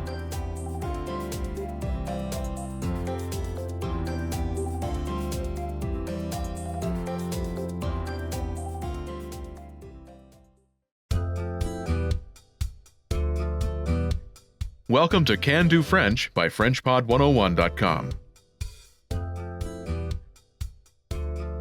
Bonjour à tous, je suis Leah Mercier. Hi everyone, I'm Leah Mercier. In this lesson, you learn how to give your phone number. This is Mark Lee, and he's at City Hall registering his address. The civil servant who is helping him says, "Your phone number, please." Votre numéro de téléphone, s'il vous plaît. Listen to the conversation and focus on the response. Note, the civil servant in this conversation uses formal French. Ready? Votre numéro de téléphone, s'il vous plaît. Mon numéro de téléphone est le 06 00 34 57 00. Once more with the English translation. Votre numéro de téléphone, s'il vous plaît. Your phone number, please. Mon numéro de téléphone est le 06 00 34 57 00. My phone number is 06 00 34 57 00.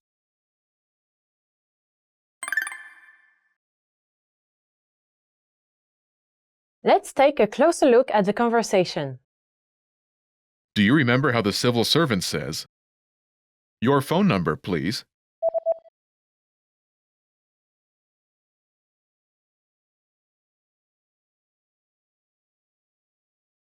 Votre numéro de téléphone, s'il vous plaît. Let's start with Numéro de téléphone. meaning phone number. Numéro de téléphone. First is Numéro. number. Numéro. Numéro. In French, all nouns have grammatical gender and are either singular or plural. Numéro. Is masculine and singular. A fact that determines the form of other words in the sentence. Next is De. of in this context. De. Last is Téléphone. phone. Téléphone. Téléphone. Note. Téléphone. Translates as telephone or phone. We'll use the abbreviated version, phone, as this will include various kinds of phones, including mobile phones, landlines, and so forth. Together, it's Numéro de téléphone. this literally means number of telephone, or telephone's number, but it translates as telephone number or phone number. Numéro de téléphone. Before this is Votre. meaning your in this formal context. Votre. Votre. Note. Votre. Fundamentally means your when referring to more than one person, but it's also a formal way to say your when speaking to someone directly using formal French. Now, you might be more familiar with Ton.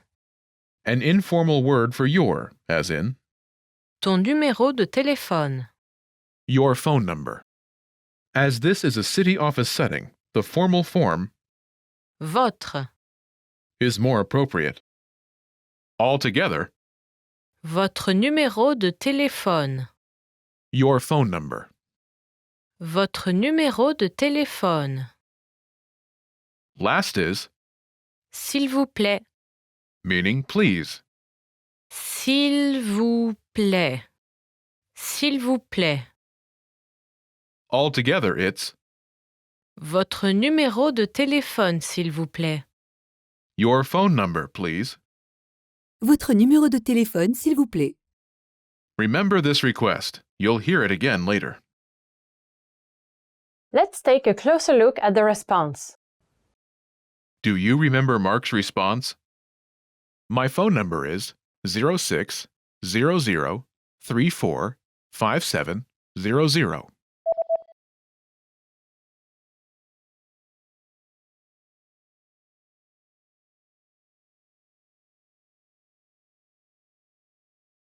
Mon numéro de téléphone est le 06 00 34 57 00.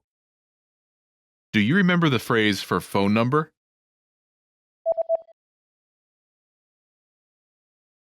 Numéro de téléphone. Phone number. Numéro de téléphone. Before this is the word Mon. my. Mon.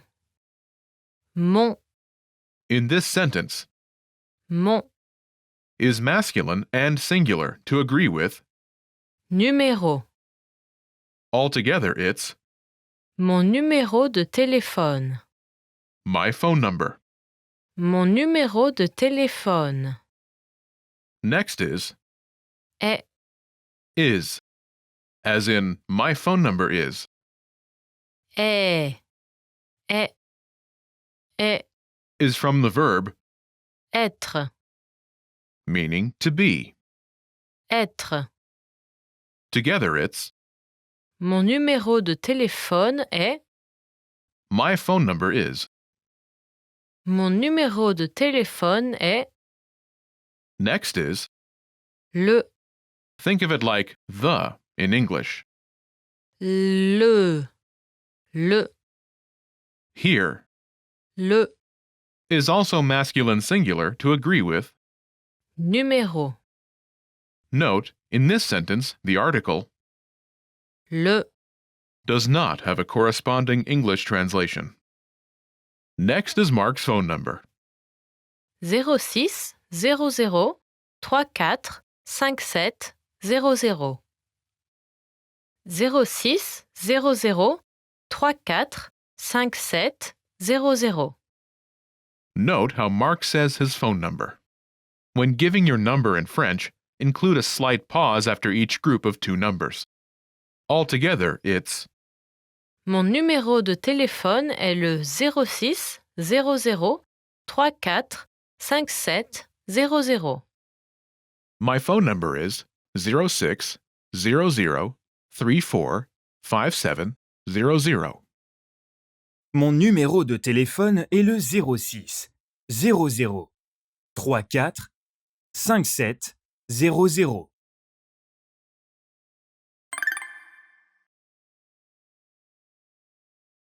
The pattern is Mon numéro de téléphone est le phone number. my phone number is phone number. Mon numéro de téléphone est le phone number. To use this pattern, simply replace the phone number placeholder with your phone number. Imagine your phone number is 0011223344. 0 0 1 1 2 2 3 3 4 4 0 0 1 1 2 2 3 3 4 4. Say, my phone number is 0011223344. Ready?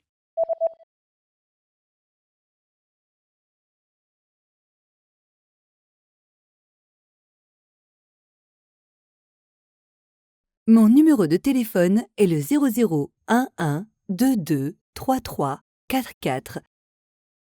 My phone number is 0011223344. Mon numéro de téléphone est le 00 11 22 33 44. In France, all numbers start with 0, with the exception of emergency services.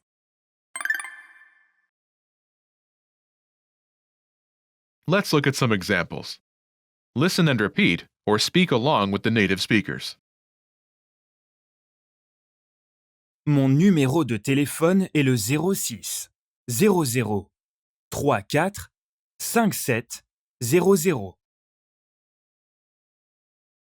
Mon numéro de téléphone est le 00 11 22 33 44. Mon numéro de téléphone est le 00 99 88 77 66. Mon numéro de téléphone est le 07 9 8 7 6 5 4 3 2. 00 01 10 10 02. Did you notice how I omitted mon numéro de téléphone est le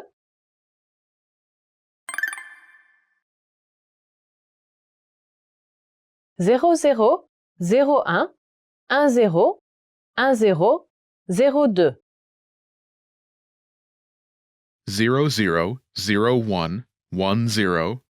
0001101002. When directly responding to a request, it's often possible to omit part of the response. Here, by simply giving your phone number, there's no need to say, Mon numéro de téléphone est le. my phone number is.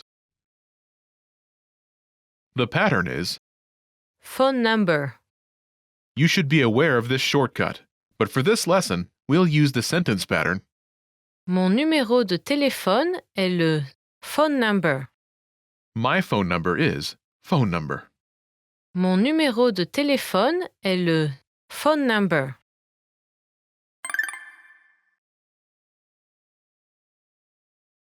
Let's review. Respond to the prompts by speaking aloud. Then, repeat after me Focusing on pronunciation. Ready? Do you remember how to say phone? Téléphone. Téléphone. And how to say number? Numéro. Numéro. Do you remember how to say phone number?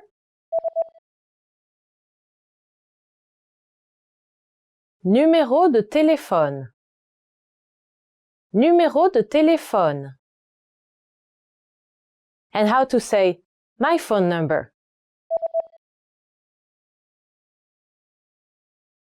Mon numéro de téléphone. Mon numéro de téléphone. Do you remember how to say my phone number is? Mon numéro de téléphone est? Mon numéro de téléphone est? Do you remember how Mark says, my phone number is 0600345700?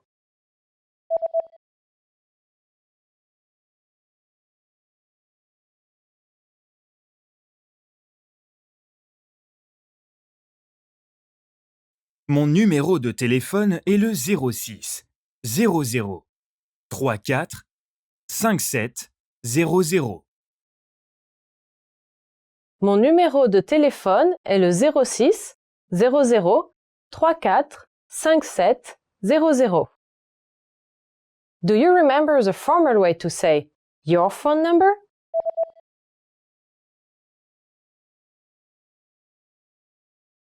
Votre numéro de téléphone. Votre numéro de téléphone. And how to say please?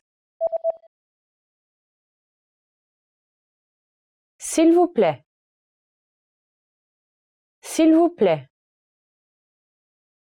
Do you remember how the civil servant says, your phone number, please?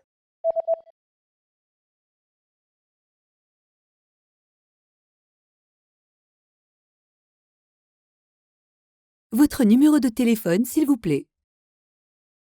Votre numéro de téléphone, s'il vous plaît.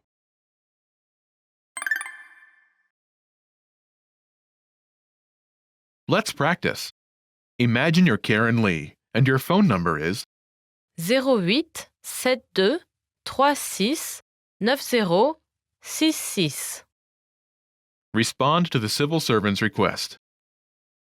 Ready?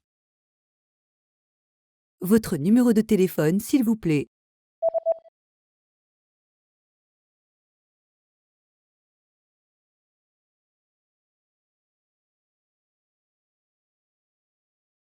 Mon numéro de téléphone est le 08 7 2 3 6 9 0 6 6.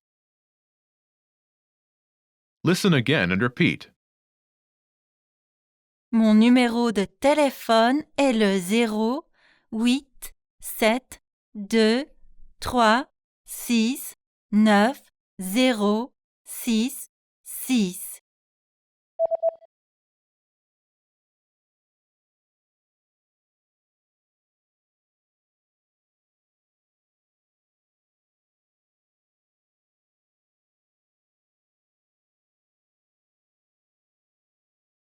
Mon numéro de téléphone est le 08 7 2 3 6 9 0 6 6.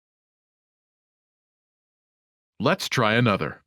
Imagine you're Ben Lee and your phone number is 01 10 10 02 03. Ready? Votre numéro de téléphone, s'il vous plaît.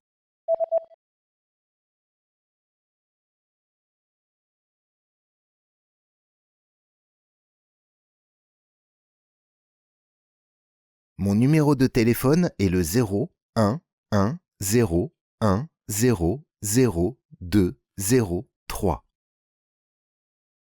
Listen again and repeat. Mon numéro de téléphone est le 0, 1, 1, 0, 1, 0, 0, 2, 0, 3.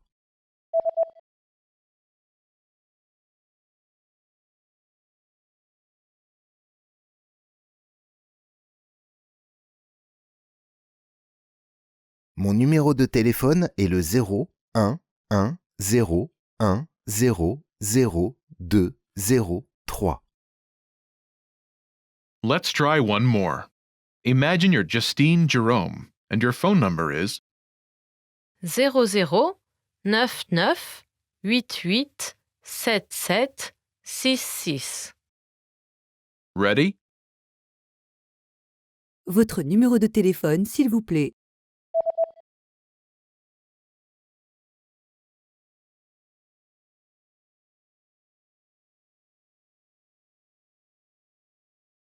Mon numéro de téléphone est le 00 99 88 77 66. Listen again and repeat. Mon numéro de téléphone est le 00 99 88 77 66.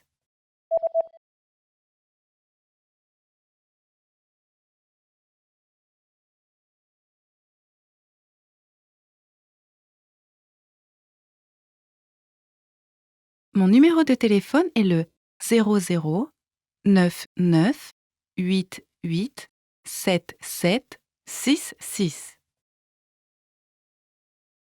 This is the end of this lesson. Remember, these can-do lessons are about learning practical language skills. What's next? Show us what you can do. When you're ready, take your assessment. You can take it again and again, so try anytime you like. Our teachers will assess it and give you your results. Now you know how to give your phone number in French. That's all there is to it. Keep practicing and move on to the next lesson.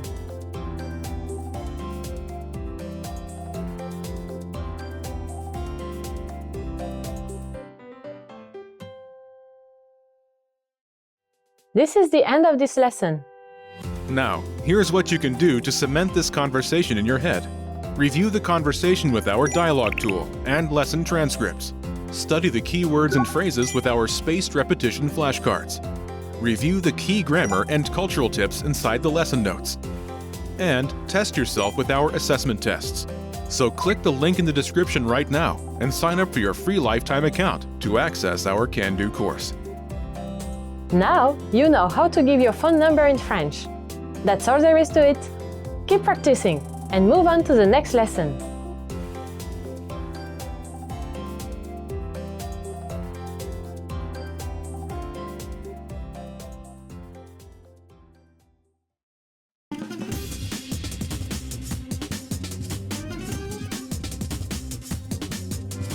Hi, welcome to Introduction to French. My name is Alicia, and I'm joined by... Hi everyone, I'm Candice. In this lesson, you'll learn the basics of French grammar. In some languages, like French, nouns are divided into different classes. For example, French divides nouns into two classes using gender, masculine and feminine. Let's take a look at some masculine nouns. Lit, fromage, village, livre. Now, feminine nouns. Cuillère, bout, revue, syllabe. There are some rules for learning the gender of French nouns, but they're quite complex. Many consider the designation of gender to be largely arbitrary, so it's likely that you'll just have to memorize them. Okay, so now you know that nouns are divided into gender classes, but why is this important? Learning gender nouns is important for forming sentences in French. For example, lit means bed in French, and it's a masculine noun. If you want to refer to the bed in a sentence, however, you need to add le before the noun. Le lit. In fact, if you want to refer to any masculine noun in French, you need to use le or un. Le fromage, le village, un livre. On the other hand, we use la and une to refer to feminine nouns. La cuillère, la boue, une revue, une syllabe. Now you know how to refer to nouns in French. Similar to nouns, French verbs can also be separated into different classes. There are 3 classes of verbs in French, and they are verbs ending in et, manger, nager, travailler, aimer. Verbs ending in ir, finir, ralentir, réagir. And verbs ending in re, voir, and ir, mourir, recevoir, lire. Each class of verbs will be conjugated differently when used in a sentence. Let's take a look at a few examples to see how they differ. To swim is nager in French, and it comes from the first group because it ends in et. I swim in the present tense would be Je nage, past tense would be je nageais, and the future tense would be je nagerai. Let's compare that to a verb in group 2. To finish is finir in French, and it comes from the second group because it ends in ir. Je finis, je finissais, je finirai. Finally, a verb from group 3. To read is lire in French, and it comes from the third group because it ends with re. Je lis, je lisais, je lirai. We'll teach you how to properly conjugate verbs of different classes in future lessons. For now, just know that there are 3 different categories of verbs in French. Okay, now you know about nouns and verbs in French. Let's learn how to form basic sentences in French. Forming sentences in French is quite simple, especially for English speakers, as French uses the same word order as English. Consider the following example. Le garçon mange un gâteau. In English, this sentence means the boy eats a cake. If we break down the French sentence, we can see that the order matches the English sentence one-to-one. Le, de, garçon, boy, mange, eats, un, gâteau, cake. We can create basic sentences in French simply by exchanging English words for French words. Notice how we use un here, because gâteau is a masculine noun. If the object had been a feminine noun, we'd have used une instead. We can create any basic sentence in French by starting with a subject, in this case, the boy. Le garçon. Then follow it with a verb, eats, mange. And finally, end with the object, the cake. Un gâteau. As you can see, the word order in French is just like English. Finally, let's learn how to create negative sentences in French. Negating sentences in French is simple. Simply add ne before the verb and pas after it. J'ai, je n'ai pas. J'aime lire, je n'aime pas lire. Juliette mange, Juliette ne mange pas. You can negate any basic sentence in French this way. Well done! Let's wrap up this lesson by recapping what we've learned. In this lesson, you learned that French nouns are divided into 2 classes, masculine and feminine. Similar to nouns, French verbs are divided into 3 groups. French uses the same subject, verb, object, word order like English. And finally, you learned how to negate sentences in French. We've covered only the very basics of French grammar. If you're interested in learning more, check out our French in 3 Minutes video series. In that course, we teach you useful phrases while covering the fundamentals of French grammar, and each lesson is only 3 minutes long. In the next lesson, we'll introduce you to the basics of French writing. See you in the next lesson. Bye! Bye!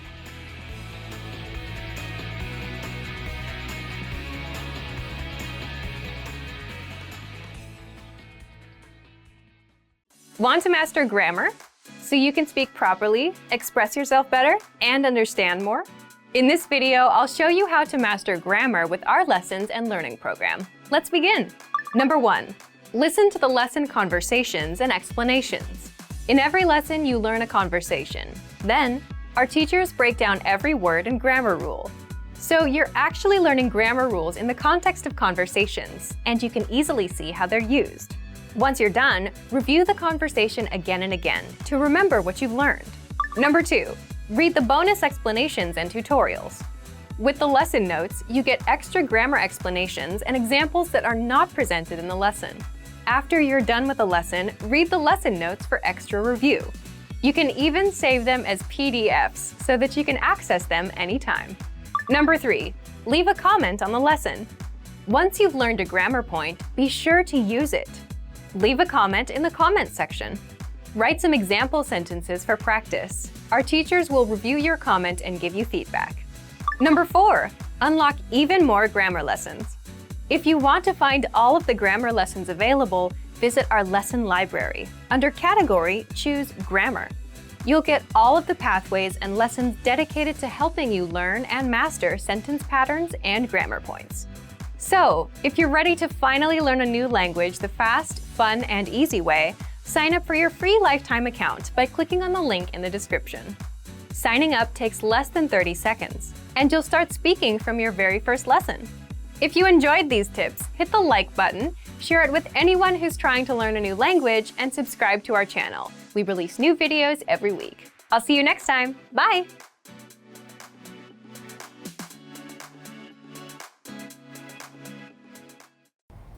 Hey everyone! Welcome back for more French. It's Pierre from France, and today's lesson will be about 3 words: déjà, encore, toujours. 3 adverbs that are often difficult to translate into English when you don't know the rules. So, without further ado, let's get started. I forgot the accent here. So 3 categories: déjà, encore, and toujours. Déjà is something that you can translate in 2 different ways, like even 3. Like the first meaning of déjà in French is like in the meaning of already or yet. It would depend if it's a question or if it's like positive affirmation. So here, this is the first case, and the second case is like when you translate it with ever or already. So here you've got 2 different meanings, and it will depend if it's a question and if it's positive or if it's negative. This is typical with déjà, and this is the case for the 2 different meanings. So let's start with the first one. Déjà as something that means already or yet. So when you say es-tu déjà arrivé en France? Es-tu déjà arrivé en France? It means like, did you arrive yet? So I don't know why I put en France, but like, es-tu déjà arrivé? Es-tu déjà arrivé? Did you arrive yet? Es-tu déjà arrivé? Did you arrive yet? So here, déjà, it's yet. When you add the question in English and you use yet in the question, you have to translate it by déjà. Did you arrive yet? Es-tu déjà arrivé? But if you want to answer these questions in English, you can say, if like, yeah, you did arrive, you have to say, I have already arrived. So you use already. That's why you put already here. But if you didn't arrive yet, you use, as I just said, yet. But in English, it's a bit different than in French, because here in French, you have to use déjà for the positive one. So in English, you change, you use yet arrived, and in French, it's the same. But in English, you use yet like in the questions, but in French, you have to use something different. You have to use one of those 2, encore or toujours, but with the negative form. Je ne suis pas encore arrivé.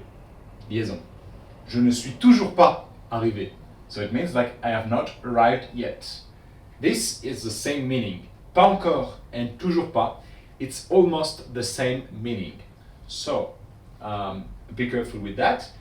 The opposite of déjà in French is pas encore or toujours pas. I will explain later the real difference between encore and toujours. But for now, just remember that one of the opposite of déjà, in the case when you use déjà as yet or already, the opposite is pas encore or toujours pas. So be careful with that. So this was the first meaning of déjà, like already or yet. But there is another meaning, which is like ever or already. Again, you can see already. So when you ask in English, have you ever been to France? Have you ever been to France? You can say, yeah, I have already been to France, or no, I have never been to France. So let's get started with the question and the negative one. As you can see in English, to show that it's negative, you add the N at ever. Have you ever been to France? I have never been to France. But in French, we don't have a word for ever. We just say déjà. Es-tu déjà allé en France? And for never, it's easy to translate. You just use jamais. It's like never is always jamais in French. So here you ask the question, es-tu déjà allé en France? I forgot the verb here. Es-tu déjà allé en France? Es-tu déjà allé en France? Es-tu déjà allé en France? Have you ever been to France? So déjà, ever, as a question. But if you want to answer like the positive way, like you want to say, yes, I have already been to France, you have to use, again, the same one. Je suis déjà allé en France. But the negative form would be jamais. So here, we've seen that déjà, like when you use a question or like a positive sentence, you use the same, you use déjà. But like the opposite form of déjà, the negative form, would be different depending on the meaning of the déjà. So if it's like the meaning of already yet, it's pas encore or toujours pas. But if it's the meaning of ever or already, the negative form is jamais. So please be careful. The negative form depends on the real meaning.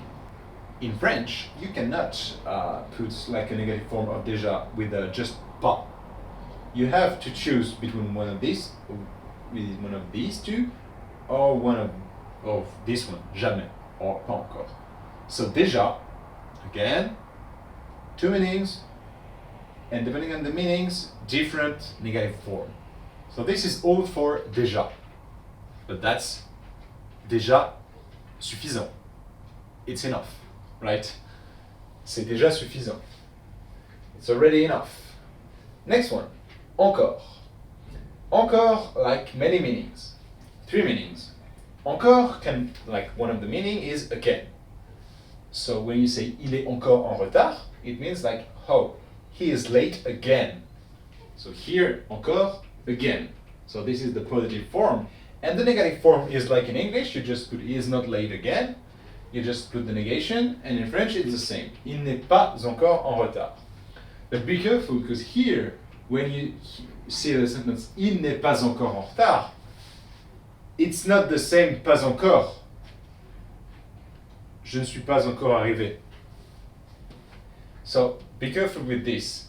Like this sentence, when you see il n'est pas encore en retard, you have 2 meanings. This meanings or this meaning. So be careful, like with just this sentence you cannot guess the meaning, but with the context you can guess the meaning. So be careful, because this pas encore can be the opposite form of encore, but also the opposite form of déjà. So be careful with this. Il est encore en retard, he is late again. Usually you don't use this form a lot, but it exists, so be careful. Usually when you see pas encore, it's mainly this meaning, so just to let you know. Usually the more common sentence with encore, like the positive form, is this one. This one, not a lot, like even in English, he is not late again. You don't use that a lot, but you can say it. So here, encore en retard, he's late again. This is a kind of uneasy meaning, right? Let's move on to the next one. Encore when it means another or more. Like if you want more coffee, je veux encore du café. I want more coffee. I want more coffee. I didn't put the English translation here because I have no space, but je veux encore du café.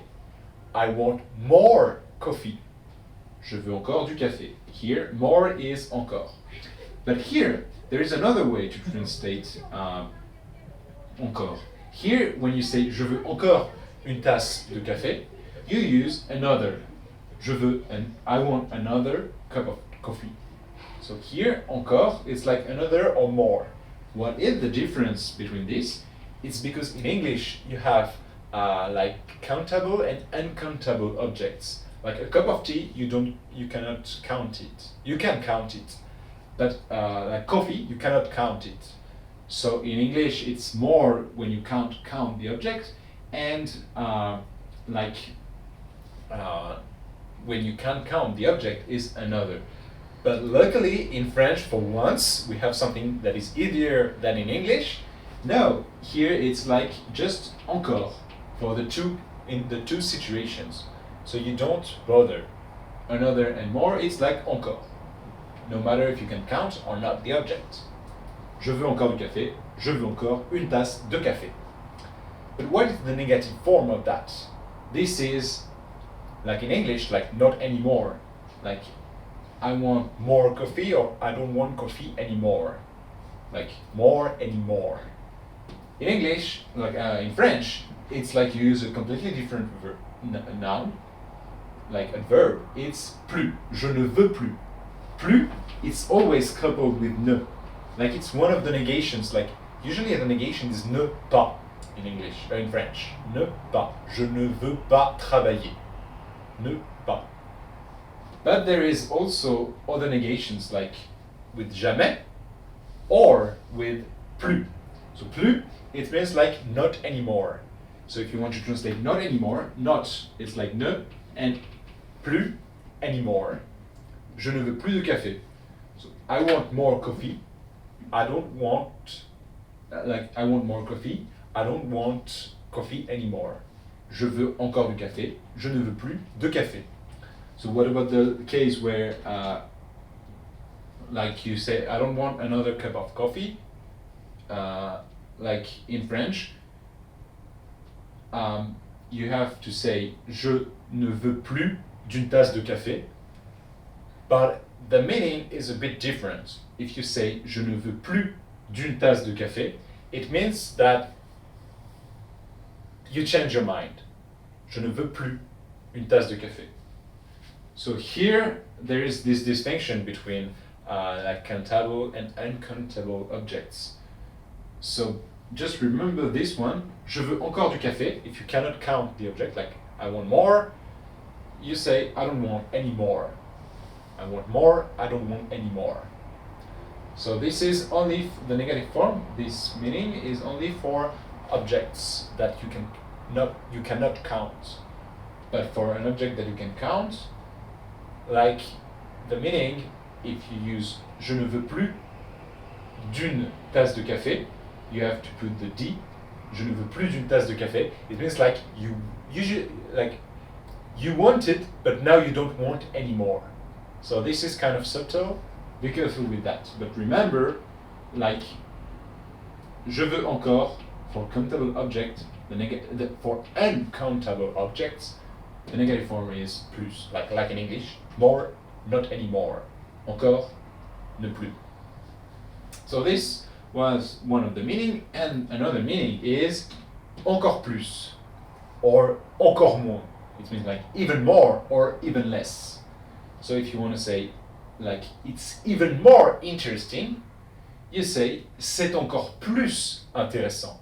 C'est encore plus intéressant. It's even more interesting. And if you want to use like the opposite form, like this is the positive one, you can use also the negative one. So if you want to say it's even less expensive, c'est encore moins cher. Encore moins cher. So this is like encore, here it's even. And plus, it's like more, and moins, it's like less. C'est encore plus, it's even more. C'est encore moins, it's even less. So this one is kind of easy, no tricks with this one. Like encore, it's just even.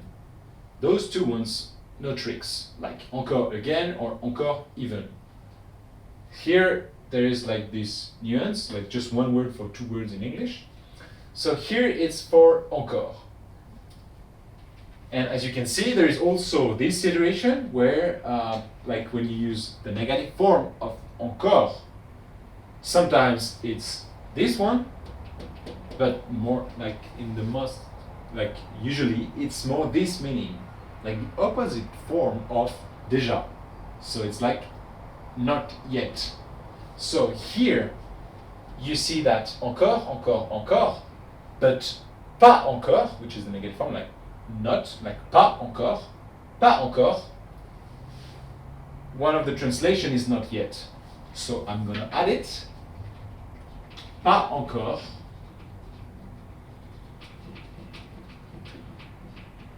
It means sometimes, and in most cases, it means not yet. So this is one of the other meaning of encore. But sometimes pas encore, it means also not again. So you have to be careful of the meaning of the sentence. So that was for encore. Again, another or more, even, and sometimes not yet when there is pas before encore. So let's move on to the next one, toujours. Toujours, first meaning is kind of easy. It means always. Toujours as always. So if you want to say je suis toujours en retard, like in English, it's like I'm always late. In English, the negative form would be, like the opposite of always is never. So you want to say, in French, you just use the opposite form of toujours, which is jamais. Never, we've seen that before. Jamais, never. So here, you can see that jamais is in the same time the opposite form of toujours, but also the opposite form of déjà. So usually the classic form of jamais, the classic counterpart of jamais is toujours. But jamais is always translated by never in English. In this case, it's never, and here again it's never. So, je ne suis jamais en retard, like en retard, saying je ne suis jamais en retard. But you can also say je ne suis pas toujours en retard, and the difference between je ne suis jamais en retard and je ne suis pas toujours en retard is the same than in English when you say like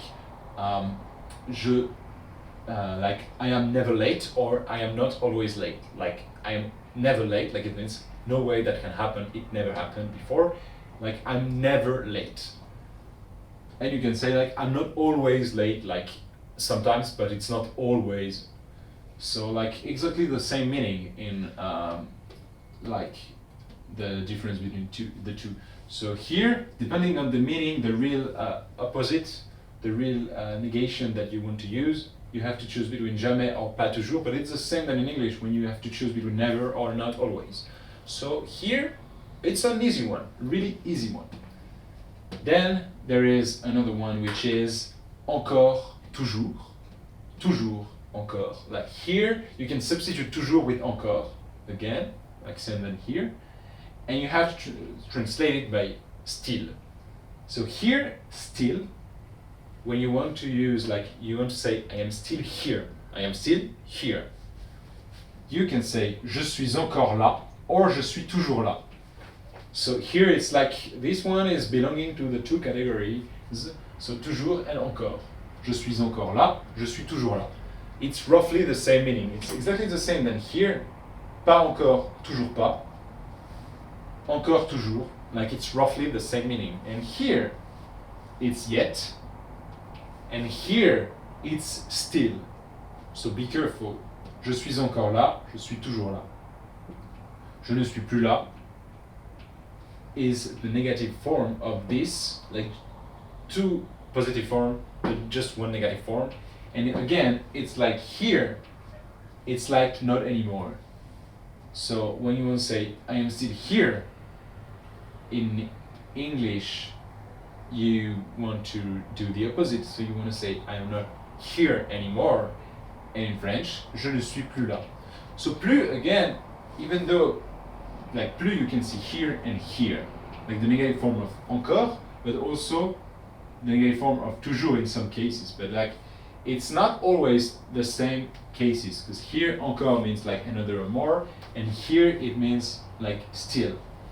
But in English, it's kind of easy, because in both cases, like je ne veux plus de café, I don't want coffee anymore, je ne suis plus là, I'm not here anymore. So like this one is easy, because plus is always like ne plus, ne plus, ne plus, is always not anymore. So this one, it's not a problem. Plus is always the same translation. It's like jamais, it's always never. So like the negative forms is not that complicated to translate. What is important is all the meanings of the words here. And then you have to know the opposite form, but it's like in English usually. So here we've seen that toujours, two different cases, and also I didn't put it back here, but here you have another meaning with toujours, which is like not yet. So toujours, three meanings: always, still, or if it's negative, not yet. But if it's negative, it's sometimes also not always. So let's sum it up. Toujours, you can translate it by always or still, and pas toujours, which is the negative form, you can translate it by not always or not yet. Toujours pas. Okay? So here you've seen that we can use encore and toujours in this case, and here again, pas encore, toujours pas. Please note that pas is not in the same place depending of the adverb, encore and toujours. Pas encore, toujours pas. So here you have two different, like it's almost synonym. Two cases, two adverbs that you can use, but just one situation. So you can wonder if there is a nuance, and there is a nuance. So here, usually, when you use toujours pas, so I'm just talking about the negative one. When you say toujours pas instead of pas encore, it's stronger, like you emphasize what you're saying.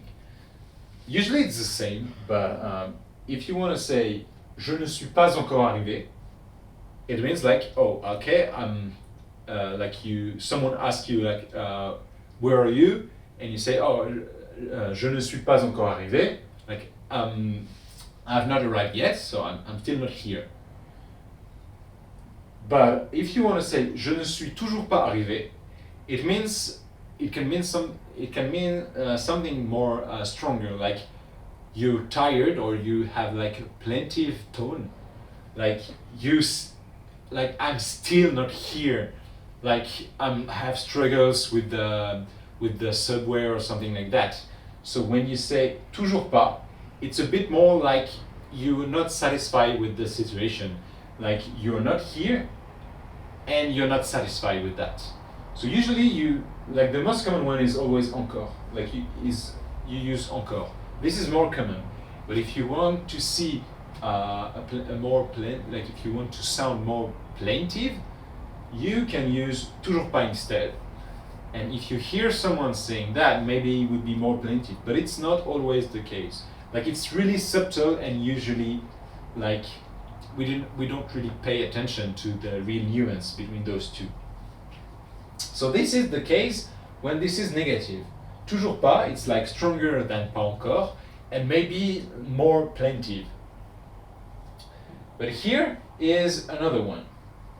When you want to say j'ai toujours faim, you can also say j'ai encore faim. As I said, here it's the same, like je suis encore là, je suis toujours là. Here, like it's the same. I'm using this toujours and this encore. I'm using this one. So j'ai toujours faim or j'ai encore faim. It means like I am still hungry. But be careful, because just for this one, j'ai toujours faim, you can also translate it by I'm always hungry. It depends on the meaning. So here you have two meanings. This one, with only j'ai toujours faim, you have two meanings. But this one, j'ai encore faim, you have only one meaning, like I am always hungry. So I'm gonna clarify that. This one, you can translate it like this. And for this one, it's only this one. So as you can see here, in English, you have two different meanings. Like you can understand the difference. But in French, j'ai toujours faim, like those two sentences, you can translate them with the same sentence if you use j'ai toujours faim. But if you really want to make the disambiguation, you translate the first one by this one and you translate the second one by this one. But you can also translate the second one with the first one, j'ai toujours faim. So, this is just like to make you more attentive to this possibility. But here I want to explain the nuance between encore and toujours. So, I am using j'ai toujours faim as I am still hungry. So let's say we don't care about I am always hungry, because it's not like the meaning that is interesting here. Let's say that I want to say j'ai toujours faim, not as I am always hungry, but as I am still hungry. What is the difference between j'ai toujours faim and j'ai encore faim? I am still hungry. Two ways to say it in French. And to be honest, there is no real nuance between this. J'ai toujours faim, or I am still hungry, j'ai encore faim, j'ai toujours faim. It's roughly the same meaning. But here, maybe one subtlety would be, like one thing that is subtle is j'ai encore faim. It means like I want more. When you say j'ai encore faim, I want more. But if you say j'ai toujours faim, it means like the situation is still the same. So with like the positive one, toujours, emphasize the fact that the situation is still the same. And here, when you want to say j'ai encore faim, since encore has a meaning of like again or more, like you want something, you want some, like you want addition. So the subtlety, the nuance would be like with this, you want something, you expect something, you expect an addition. But j'ai toujours faim, it's more like you constating, like you stating that the situation is still the same. So we've seen that toujours, encore, and déjà have many ways to translate. You can translate them in many ways. Déjà, like already, yet, or ever already. And if you want the negative form, it's like pas encore, toujours pas, or jamais. And here, like for encore, you have three meanings, again or another more, like you want addition. Like encore like, implies that you want addition. Like encore plus, c'est encore plus intéressant, it's a bit different, like even more. And then for toujours, like there is the always, and there is like still, like which is kind of similar to encore. But there is also this toujours pas that you have to be careful with. Toujours. So here, toujours, please refer to this, this, and this. And for encore, refer to this, this, and also this, and this. So that's all for today. I hope you understood the differences between those three adverbs. If you really like this video, you can click on the like button and subscribe to our channel. And you can also leave a comment in the comment sections down below. If you want some more resources on French learning, you can go to on our website like FrenchPod 101. This is a really good website to get more resources and improve your French. So I hope you like it, and see you on next time. Hey watchers! This week we're gonna learn about top 25 French phrases. Let's go! Bonjour! Bonjour is hello. Bonjour, bonjour, bonjour. Hey! Okay, now you can say bonjour any time of the day, even if it's night. Salut, hi. Hi is salut. Salut, comment ça va? Hey, how you doing? So, salut is like bonjour, and you can also use it to say hi and to say goodbye. So when you leave, you can also say salut, à la prochaine. Ça va. How are you? You can say ça va, like just after salut, ça va. Or bonjour, ça va. Or comment ça va? If you only say ça va, it's kind of missing something, so put it after a greeting. So, how are you? How you doing? Comment ça va? Bonsoir. Good evening. Not good night. Almost good night, but not. Bonsoir is also a greeting you can use when you leave or when you enter someone's place. For example, if you go in the evening to someone's house or party, you can say, ah, bonsoir tout le monde. Bonne nuit. Good night. Good night is bonne nuit. Person sleeping next to you. Bonne nuit. Or to your family when you go to sleep. Oui. Yes. Yeah. Oui. You also say yeah. Maybe you've heard oui, oui. Like French people often do this. Oui, oui. It's also a cartoon for children. Oui, oui and his little car. You should try and watch it in French. It's very educative. Non. Non, non. You have oui, oui and non, non. We often say them both. Just use yes and no. Oui et non. Je m'appelle. My name is. Je m'appelle Lia. You knew that already, huh? What's your name? Leave it in the comment in French. S'il vous plaît, please. Please, s'il vous plaît. This is a polite version, and if you want the more friendly version, is s'il te plaît, if you're asking a friend. S'il te plaît, give me your candy, I'm starving. S'il te plaît, donne-moi des bonbons. L'addition s'il vous plaît. D'accord, okay. So we also use okay, but with a French accent. Okay. Hi, how you doing? When you come to the cinema with me? D'accord. Excusez-moi. Excuse me. If someone is blocking the way, you just say excusez-moi. Merci. Thank you. Please learn this one and be polite. In French, we just have merci. There is no short version of it, and you can use it for anyone. So when you receive something at the grocery store, ah, merci. Or when someone does you a favor, ah, merci. If you want to be really polite or really thankful, you can say merci beaucoup. Thanks a lot. De rien. So you are welcome. If someone says merci to you, you can just say ah, de rien. So merci et de rien. Those come in a pair, so learn them together. It's nice. Il est quelle heure? What time is it? Or quelle heure il est? You will more often hear the second version. So, oh, excusez-moi, quelle heure il est? Excuse me, what time is it? Où sont les toilettes? Where is the bathroom? We don't have many available bathrooms in public places, and usually they are really dirty. So, or maybe if you are at someone's house, you can ask, où sont les toilettes? Enchanté, nice to meet you. Bonjour, enchanté, je m'appelle Lia. And here you have 3 of today's words together. Isn't it nice? Bonjour, je m'appelle Lia, enchanté. Comment ça va? Hi, nice to meet you. My name is Lia. How you doing? And you have all of them to greet people and start a nice conversation. So nice to meet you. Enchanté. À bientôt. See you soon. This is what I should say at the end of each video. See you soon or à bientôt. Use it when you leave. That's about it. À demain. See you tomorrow. See you tomorrow. À demain. Yeah. Au revoir. Bye bye or goodbye. Au revoir is kind of polite. You can use it with everyone as well. So if you want to be more friendly, we use like ciao. Au revoir is only for leaving. So yeah. Goodbye.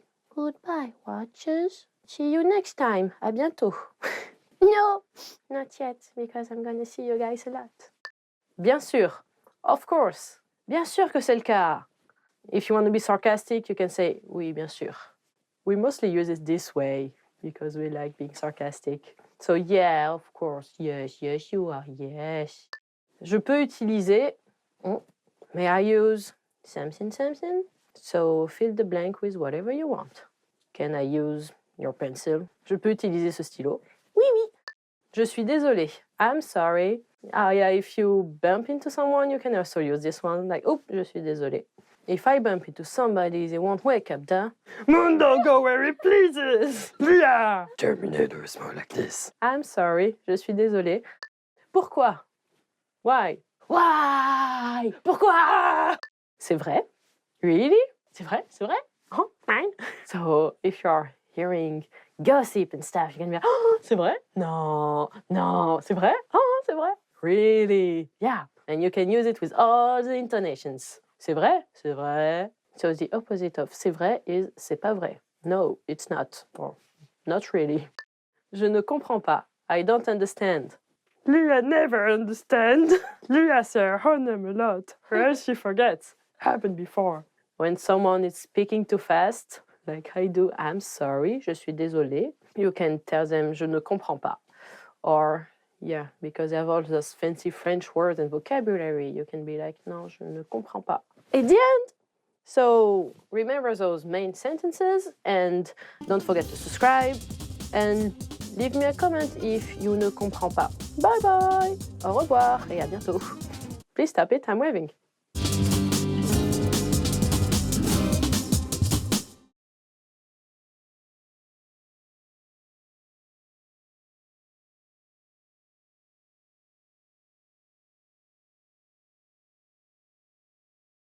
Want to finally learn French the fast, fun, and easy way? In this video, I'll show you the top 10 ways to get started. So let's begin. Number 1, take your very first lesson. Access any audio or video lesson on FrenchPod101.com and just press the play button to get started. Don't have an account? Don't worry. Just go to the sign up page to create an account. It takes less than 30 seconds and it's free. We have thousands of audio and video lessons covering a variety of topics like grammar, pronunciation, listening, and reading. Just click on the play button on any lesson and start learning. Number 2, read along with the lesson. You can read along with the lesson notes or lesson transcript. These come with every lesson. The lesson notes provide you with the dialogue for the scene taught in the lesson, along with translations, a more in-depth explanation of the grammar and culture, and even vocab and sample sentences. The lesson transcript is the full word-for-word transcript of everything you hear in the lesson. And the dialogue study tool provides you with the audio for the lesson dialogue, along with the translations. Number 3, shadowing. Shadowing is a tested learning technique where you repeat what you hear. This is a great way to start speaking in minutes and practice speaking in general. If you're listening along with the lesson audio or dialogue, be sure to shadow along the way. Number 4, use the dialogue study tool to master the conversation.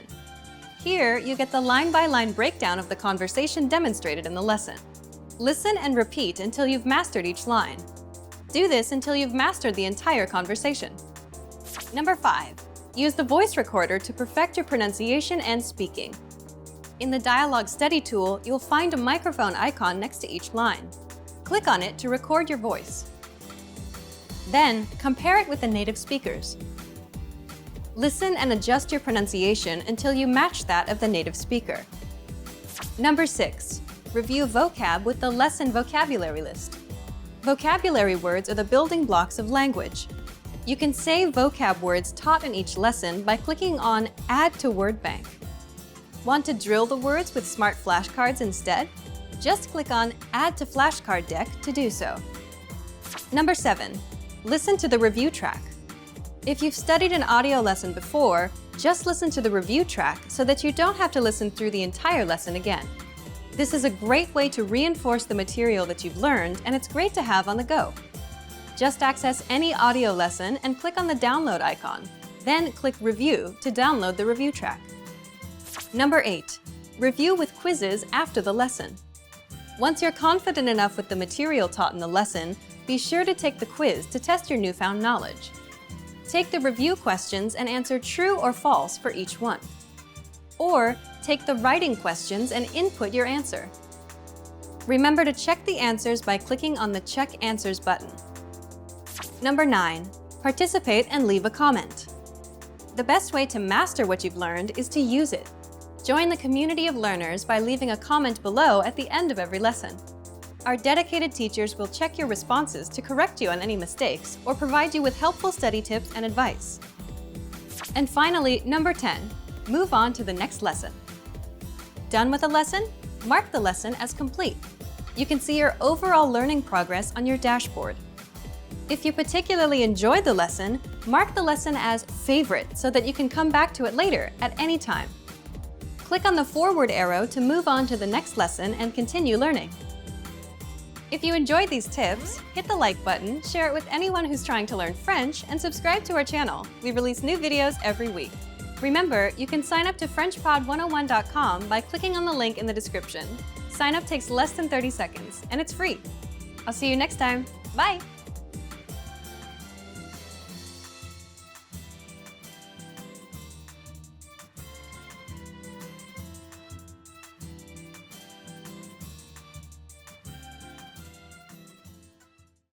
Are you feeling confident as a beginner-level language learner?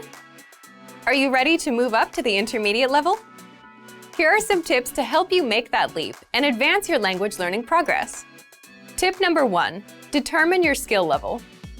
It's important to look across your skills in the major language competencies: listening, speaking, writing, and reading.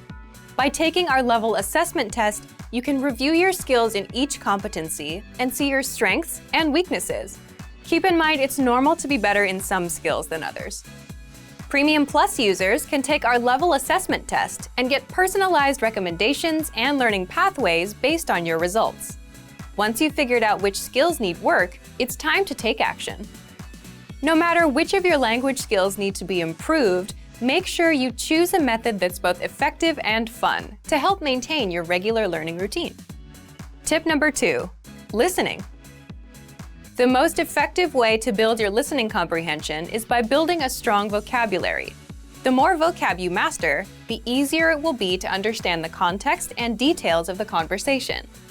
Songs in the target language are a key listening tool that will teach you common, everyday vocabulary. By learning and memorizing the lyrics, you're building up your vocabulary. If you really want your listening skills to take off, listen to our podcasts. We have hundreds of hours of audio lessons for you to listen to. Before you know it, you'll be able to understand shows and movies. Tip number 3, speaking. Add speaking elements to your language routine. Try shadowing podcasts, repeating along while you listen. Match the native speaker's pronunciation and intonation. This is a fantastic way to improve your fluency and accuracy. You can also find a partner for conversation exchange. A partner can help correct your mistakes and teach you more natural ways to phrase your ideas. Tip number 4, writing. An easy way to start writing more often is by keeping a one-sentence journal. Write one sentence in a journal every day. It doesn't take a lot of time and is a great habit for beginners to build a routine. You have to be consistent to make improvements. Ask native speakers to correct your writing to improve even faster. You can submit sentences and phrases to your teacher using Premium Plus. Tip number 5, reading. Reading is a skill you can improve by yourself. There's no need to rush. It doesn't matter if you read 1 or 100 pages at a time. What matters is that you understand what you read. Write down new words as you read them to practice later. If there's an audio version, read along with the narrator. It'll help you read at a slightly faster speed than normal. You can use the audio that comes with each of our lessons. Bonus tip, never give up. Where do your language skills currently stand? Where do you want them to be? How do you get there? Whatever your goal is, make it clear and part of your life. You'll reach it if you stay focused and positive. And if you really want your skills to take off, make use of our tools and resources. They're designed to help you get to the next level in the fastest, easiest, and most fun way.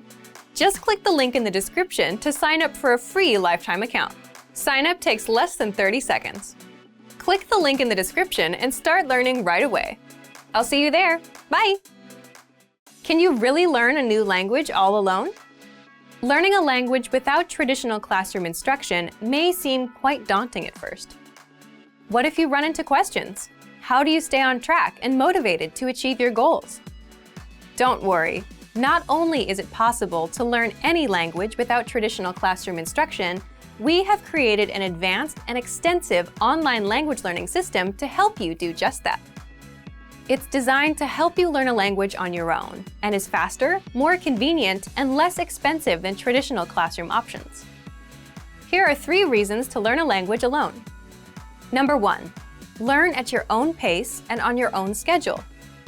In today's fast-paced world, there isn't always time for traditional classroom instruction. But when you learn alone, you can study anywhere and anytime that suits your schedule best. It makes it far easier to actually reach your goal of learning and mastering the language. Number 2, learning a language on your own can reduce stress and anxiety. In traditional classroom settings, there are pop quizzes, tests, and presentations in front of classmates. While it's valuable to learn public speaking skills and to be able to perform under pressure, for some people, these classroom pressures are a big hurdle for their language learning dreams. Learning alone, however, removes these stressors. Learning outside of a traditional classroom setting can help reduce some of the stress you may feel, and you can work towards your goals all on your own. Number 3, learning alone can help improve cognitive function. While classroom settings often require learners to spend lots of time memorizing information and following instructions, studying a language on your own requires you to problem solve so that you can self-teach and hit your goals. You'll also need to be strict with yourself and stick to a regular study schedule. So yes, in some ways, learning a language on your own can be more challenging than learning in a traditional classroom setting. But teaching yourself a language pays dividends throughout life.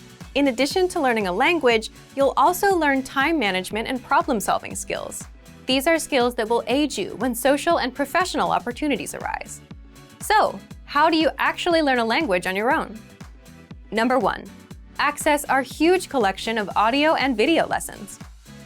Ideally, you want audio and/or video lessons that teach vocabulary, grammar, and provide actual conversations and dialogue in your target language to help you with real pronunciation. We have hundreds of hours of HD audio and video lessons on our website, created by professional teachers and actors to help you achieve perfect pronunciation. Plus, all lessons can be accessed 24/7 via any device with internet access. Number 2, learning paths with courses based upon your exact needs and goals. Simply tell us your goals and we will identify the best courses and study plan to help you reach them in the shortest time possible. Even though you are technically learning a language on your own, our team is always here to help and make sure you reach your goals fast. Number 3, use advanced learning tools. When you have the right tools and learning resources, it's actually easy to teach yourself a language. Over the last 10 years, we've developed, tested, and refined more than 20 advanced learning tools. These tools aim to boost retention and reduce learning time. Eliminate stress and start learning at your own pace, in bed, your car, or wherever you have a few spare minutes. Our learning resources and tools are designed to help you get to the next level in the fastest, easiest, and most fun way. Just click the link in the description to sign up for a free lifetime account. So if you want to learn language anytime, anywhere, sign up for a free lifetime account by clicking the link in the description. Sign up takes less than 30 seconds. Click the link in the description and start learning right away. I'll see you there. Bye! Want to master grammar so you can speak properly, express yourself better, and understand more? In this video, I'll show you how to master grammar with our lessons and learning program. Let's begin. Number 1, listen to the lesson conversations and explanations. In every lesson, you learn a conversation. Then, our teachers break down every word and grammar rule. So you're actually learning grammar rules in the context of conversations, and you can easily see how they're used.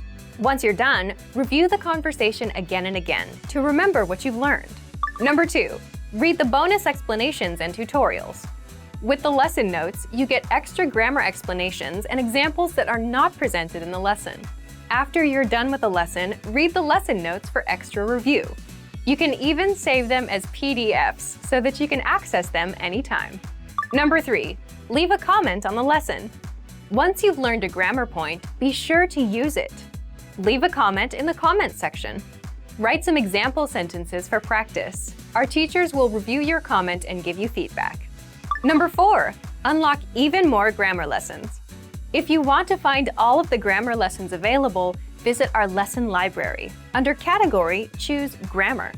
You'll get all of the pathways and lessons dedicated to helping you learn and master sentence patterns and grammar points. So, if you're ready to finally learn a new language the fast, fun, and easy way, sign up for your free lifetime account by clicking on the link in the description. Signing up takes less than 30 seconds. and you'll start speaking from your very first lesson.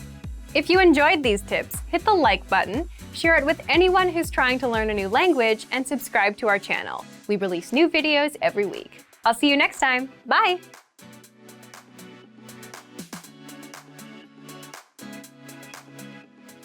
Have you always wanted to learn a new language? You probably have your own reason for wanting to learn, but there are huge benefits to being bilingual that you might not know about. In this video, I'll introduce a few of them. Here are some reasons why you should learn a new language. Number 1, you become smarter. Studies show that learning a new language improves your focus and memory. It improves your decision-making. You score higher on intelligence tests, and you're less likely to be swayed by propaganda. Number 2, you make more friends. Because you get to communicate with more people, you can meet more people and make more friends. This will help you get more opportunities, like jobs. Number 3, find love. The more people you meet, the more opportunities you have of finding that special someone. Number 4, you can travel with ease. Simply because you can express yourself confidently in another language. Catching a cab, ordering food, and getting around will never be a problem. Number 5, you're more open-minded and feel more empathy. Because a new language puts you in another culture's shoes. When you can speak in another language, you see the world the way that the native speakers do.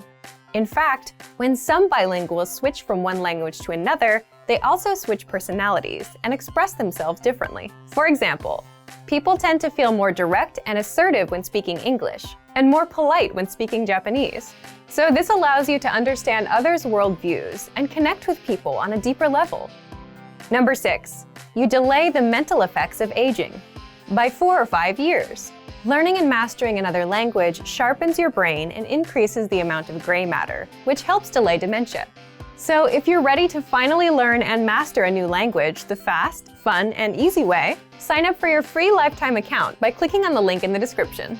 Signing up takes less than 30 seconds, and you'll start speaking from your very first lesson. If you enjoyed these tips, hit the like button, share the video with anyone who's trying to learn a new language, and subscribe to our channel. We release new videos every week. I'll see you next time. Bye! When learning a new language, we sometimes have a hard time with things like procrastination, discouragement, or failure. But don't panic. With a good strategy, you'll be able to overcome these difficulties. Are you ready to discover the 4 habits of successful learners? Number 1, optimize your time. When learning a language, it's important to dedicate time to your studies regularly, even if sometimes it's difficult. You're busy with school, work, family, or friends, but you can spread out your learning throughout the day.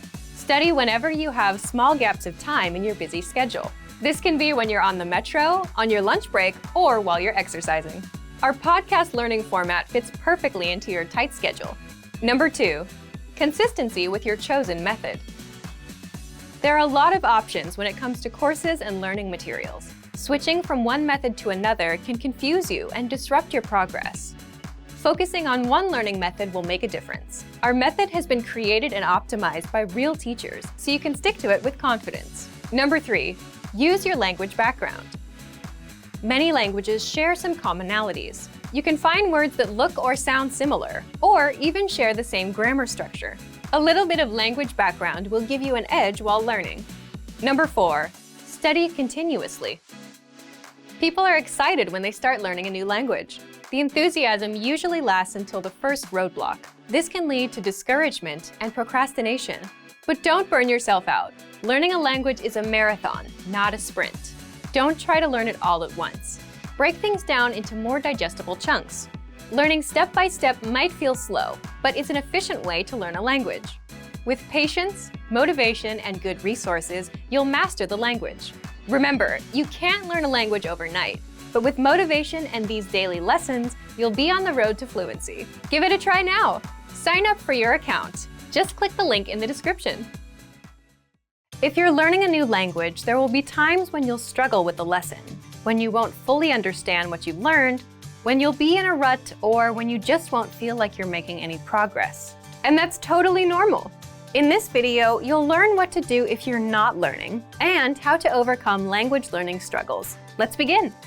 Number 1, Understand the mindset of a successful learner.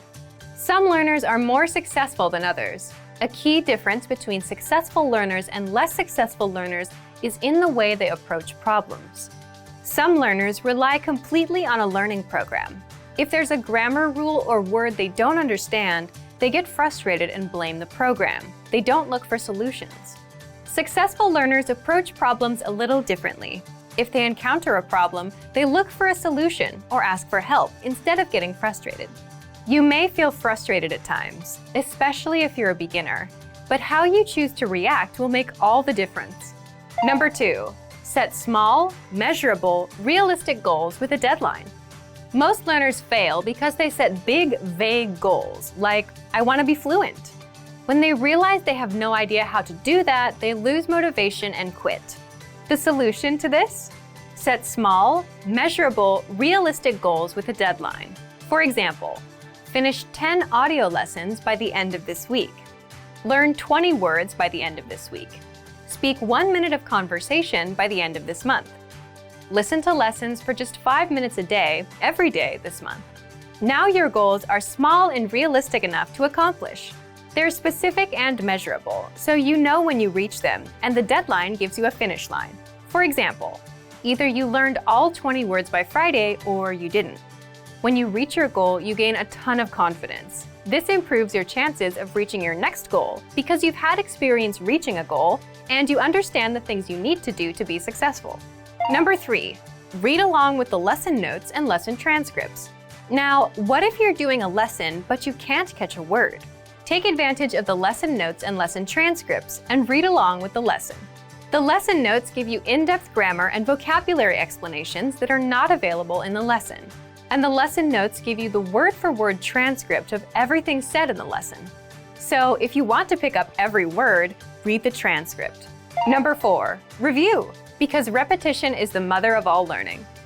If you're struggling with a particular word, grammar rule, or lesson, be sure to repeat and review it a few times. And then, come back a few days later and review it again. This same principle is used in our spaced repetition flashcards. The system quizzes you on words, then re-quizzes you in 3 days, then in 6 days, and so on, until the word gets embedded in your long-term memory. Some things you can do right now are download the lesson and lesson notes. Save the words to your word bank, or even write down the words or grammar rules. Then come back to review them later. Number 5, reach out to our teachers and ask questions.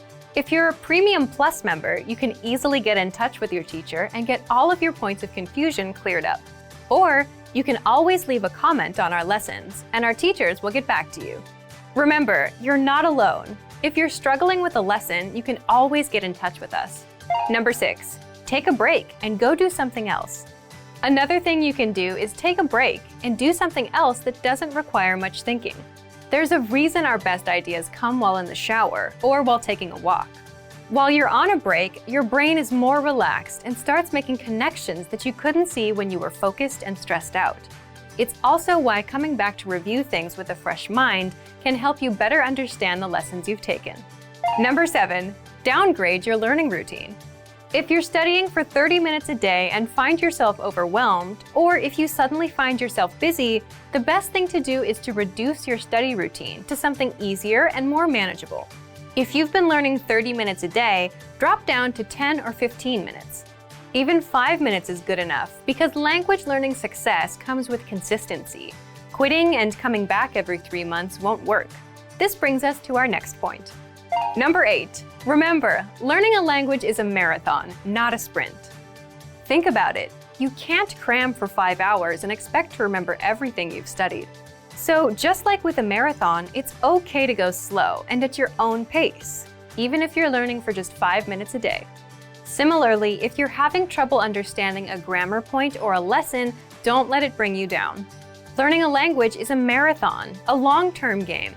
The little points of confusion you have now are just small obstacles, and you'll fully understand them with time. So, if you're ready to finally learn a new language the fast, fun, and easy way, sign up for your free lifetime account by clicking on the link in the description. Signing up takes less than 30 seconds, and you'll start speaking from your very first lesson. If you enjoyed these tips, hit the like button, share the video with anyone who's trying to learn a new language, and subscribe to our channel. We release new videos every week. I'll see you next time. Bye! If you're tired of knowing and speaking the language at a basic level and want to express yourself fluently just like native speakers, then you'll need to learn grammar. The problem? It can be tricky to learn. But don't worry. In this guide, you'll discover how to learn and master grammar with the Grammar Bank. 1. Where to get all of the grammar explanations you'll ever need. 2. The best way to learn grammar that's right for your level. And 3. How to expose yourself to real examples until the rules become natural to you with a study tool called the Grammar Bank inside of our learning program. But first, if you don't yet have access to our program, sign up for a free lifetime account right now. Just click the link in the description. First, what is the Grammar Bank? The Grammar Bank is like a grammar dictionary, except online. It's a database of the must-know grammar rules and explanations that makes it easy to look up specific rules and learn them. Look for it in the top menu of our site. 2. How do you learn grammar with it? The best way to learn grammar is not to just study rules, but to learn in context and hear the grammar used in real life. And that's exactly how you learn with our lessons. You learn a quick conversation and hear how the grammar rules are used within that conversation. 3. What if you come across grammar that you're not familiar with? Or what if you want to review a specific rule without going back to redo a lesson? That's where the Grammar Bank comes in. You can look up grammar rules and get the explanations, examples, and links to lessons where we cover these rules. You can also sort grammar by learning level. So if you're an absolute beginner and want to make sure you know all of the absolute beginner grammar rules, you can do just that with the Grammar Bank. You can also sort the rules by spelling, category, and lesson series. And if you want to get used to the grammar patterns so that you can use them in conversation and become fluent, the best way is to expose yourself to examples as much as possible. Grammar is hard at first, but gets easy once you get used to it with enough exposure. Be sure to access the related lessons inside the Grammar Bank and listen to the native conversations that use the rule as much as possible. So, if you want to become fluent and speak perfectly, you'll need grammar. Take advantage of the Grammar Bank inside of our learning program. But if you don't yet have access, sign up for a free lifetime account right now. Just click the link in the description to sign up. Expand your vocabulary with our core 2,000 words ebook. It's free and packed with essential expressions that you'll use on a daily basis. Start building your vocabulary today. Click the link in the description below to download your free French ebook before it's gone.